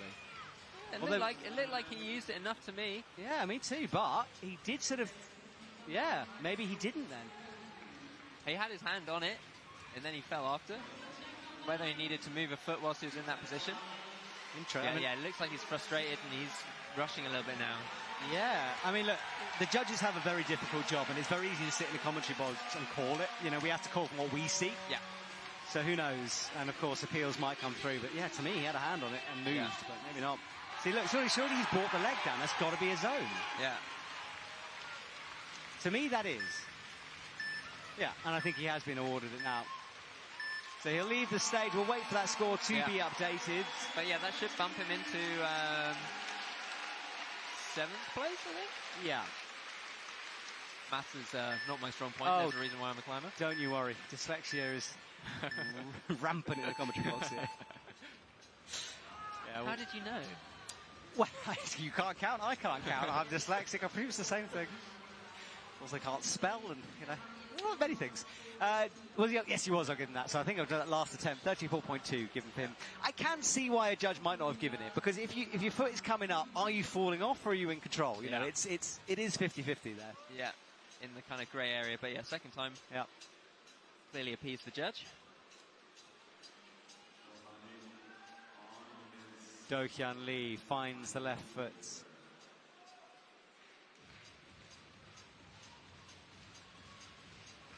Yeah, it'd be nice to see a top here. Gone for the set through, standing on that worst foothold. A lot of trust in the toe boxy issue here. Yeah. Oh, turning that. That's the ankle flexibility you were talking about. Eesh. Wow. What is Dohyun Lee had for breakfast? I mean, it's unbelievable. Yeah.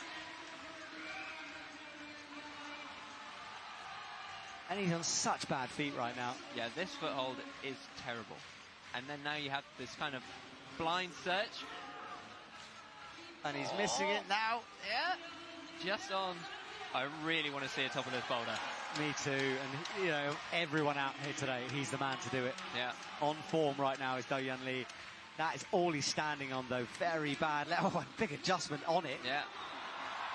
He's in with a chance, He's Tom. in with a shot. We saw Tomoa get here and not quite make it, but my heart is in my mouth. Bit of a wiggle. He's in. Fair play, Dohyun Lee. That is unbelievable. On a set that no one has gone near to getting all of them, he sends it. Wow. Was that his first attempt?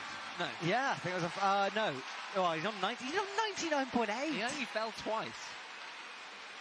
I mean, how do you even compete against that? We're watching Team Japan there watching. Yeah. I just, it's different levels to the game sometimes. Yeah, he is on another planet today, so yeah, shaping up to be an exciting final tomorrow. Yeah, it really is. Yeah, Tomorrow? Tonight. Don't have to wait that long, everyone. No. We return to your screens in a few hours' time.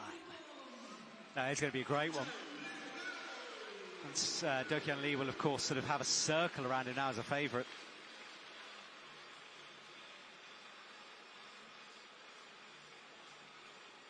Well, our audience have enjoyed things here. They will soon be kicked out of the stadium, and we reset our wall. 4 new boulders put on by our very talented route setting team, led by Remy. And I'm sure Remy was worried in the middle, but it has developed well, this. And this is the top 8. Dohyun Lee leads the way with a 99.8 over Serato and Raku, Hans van Dyson. Dan Akhtar slips into 4th, Boulder 5th, U5 Pan 6th. Colin Duffy into a finals after that disappointment. Medley Shout joint 7th, therefore 8th. And Sota Amagasa outside in 9th at the moment. He's the unlucky one. And it might stay that way as well. Yeah, I think this is the scoreboard as it stands. Yeah, but then Tomoe Narasaki, just close, 12th for him, above Jungwon Chong there. Manu Cornu, we chatted to him, good round, and nice to see him bounce back from injury. Paul Brand, fantastic performance from the Netherlands athlete, up to 17th. Yannick Flowey on his bounce back, maybe not the boulder round he would have wanted, but of course, lead is his focus this year. And an interesting round here. Yeah, so let's see a replay, Tom, of Dohyun Lee there, this top. You wanted it to happen. He delivered because of what you said. So let's see how he was listening. He might have been. So here's the start.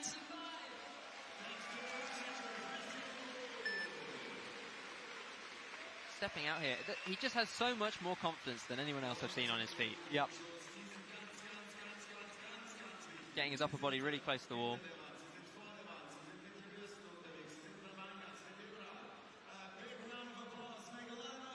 This is how he did it. Trusted the cross through. Not many people had. No. That was the turn of the ankle made all the difference. Yeah, there. Exactly. Getting his ankle in the right position just to step out. He also didn't really use that edge very much on the way past. It didn't push him out of the wall. Yep. Just using it here where it's clearly quite important. He's also not looking at his feet. Yep. If you tilt your head down to look at your feet, quite often that's just enough to kind of push your chest out from the wall. So interesting. That's where I'm going wrong. Yeah. Don't look at your feet. Don't look at your feet. And then found the left foot, trusted it. And then he spent some time just making sure of that left. And once he got stood up, you got the feeling he was onto something here. Yeah. Still work to do though, as he brought the right foot underneath him. This one's definitely not over till it's over. Quickly double checking his feet are good and then getting it done. Yeah, makes that match and really made sure of it as well. Yeah. Look, he double matched it just in case. All right, well, our final climber of the afternoon now is on stage. Serato and Raku will finish things off. He's already in finals. He'd like to get a higher placing though. Currently Dohyun Lee, but he can't, can he? Because Dohyun Lee's way out in front. He's way out in front, so he can't improve his place. This is just not really a victory lap, but a practice. Practice run. But he won't know that. Like, he will not necessarily know that he's through. Yeah. So, because otherwise he'd probably just walk away and not bother in second place. Save some skin. I think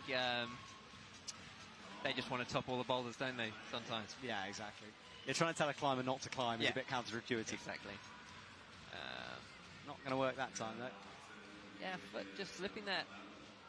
I wonder as well, we're talking about shoes again, we've talked a lot about shoes, but the shape of the toe box there, it looked like it was hard for him to get the point of his shoe into that edge. Yeah. You're right, it's kind of the wrong shape almost, isn't it? Yeah. Look, every time they stand it starts to slide. Yeah.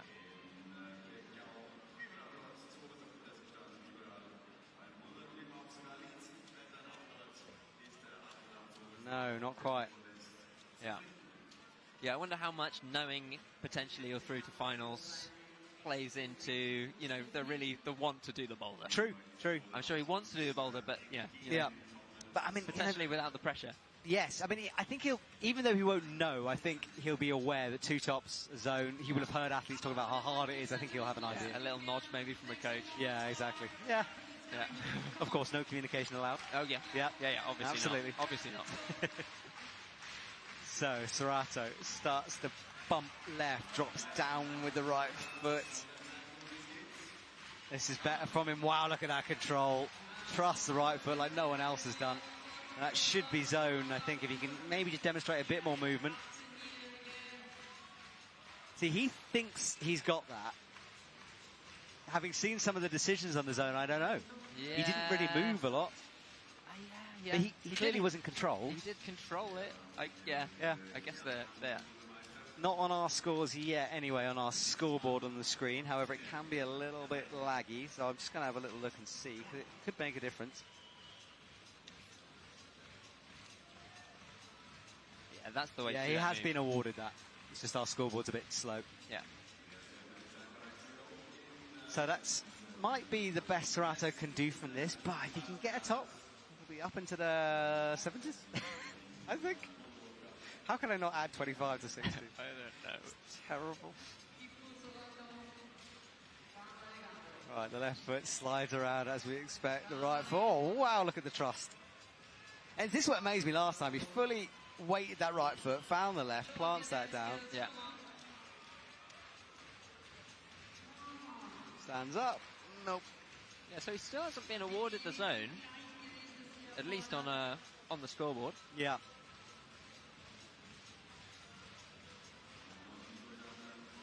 Oh, Serato returns to the starting position. 1 minute 33 for the young Japanese superstar here as he comes up towards that nasty intermediate hold in the middle of the wall, the only one before the last hold, actually. There it is. Apart from that zone thumb press thing. Yeah. I know what you mean. You sort of feel maybe there's a little bit of a, you know, I think he's aware that he's in. He's not rushing at all, which is obviously the way you want to climb it anyway. But yeah, you kind of feel that he knows he's probably through. Body language, like, you know, from the crowd are wildly encouraging you to keep going. You probably know that you need to do more. Yeah. The fact that the crowd are sort of enjoying this, sitting back and watching, is a tip. Yeah. For him.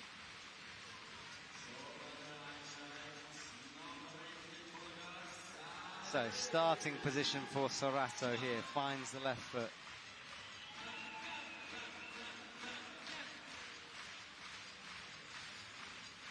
Just amazed, though, by their control as he moves over. Yeah. He's like a move away from getting this, you know. Yeah. If he can sort of match, then you'd back him, but he can't match that time. And I think he's done. So Serato Anraku, with 20 seconds to go, will leave the stage. He's safely through, though. Right, Tom, I just want to talk about you one more time, because thank you for coming and joining me today. Thanks for having me. Not only have we got Boulder and Bobat YouTube channel, tell me the name of the gym in London. So yeah, we run a gym called Hang near Heathrow Airport. So if you're flying in and out of London, stop by for a climb. Yeah, we've got probably the best hold selection in the UK, I'd say. So yeah, come by, check out the grips, and yeah. Fantastic. I haven't been to your new gym yet, so I'm going to have to make a trip myself. Come by. I would love to. Yeah, welcome anytime. There you go, Hang, come and check that out. Well, as the audience starts to filter their way out, we will just get the last results as we know them. If we remember, appeals come through, but I haven't been told. So let's have a look at the results, shall we? So our top 8 as they stand are Dohyun Lee, 99.8, almost perfect from him, leading Serato and Hannes, Diane Akhtar, followed by Paul Zempf. Yufei Pan makes another finals. Colin Duffy, such a good bounce back, honestly, from him. And Medley Shark, with that zone in the last minute, creeps in above of Sota Amagasa, who won't make it. Just one Japanese athlete in our top 8, fairly unusual, but good performances. Tomoe and Arasaki down in 12th. Paul Brand 17th, Januka Posch had a good round as well. Lassie and Levin, the only Swiss athlete out, he makes his way into 20th position, so something for the crowd to have cheered early on in the round there. Right, last bit of housekeeping. Remember the World Climbing Club available on YouTube, free to watch shows. Today's episode has just been released, so you can watch us hanging out with the Japanese team and all the highlights and results from yesterday's competition. Instagram, our talented photographer Demetrius is taking all the shots, and you can find that on the IFSC Instagram. Right, Tom, thank you so much for joining me here today. Thank you, absolute pleasure. It was brilliant, and I hope we will see you guys later on this evening for the men's final, round about 5 p.m. Central European time. Have a good afternoon, everyone.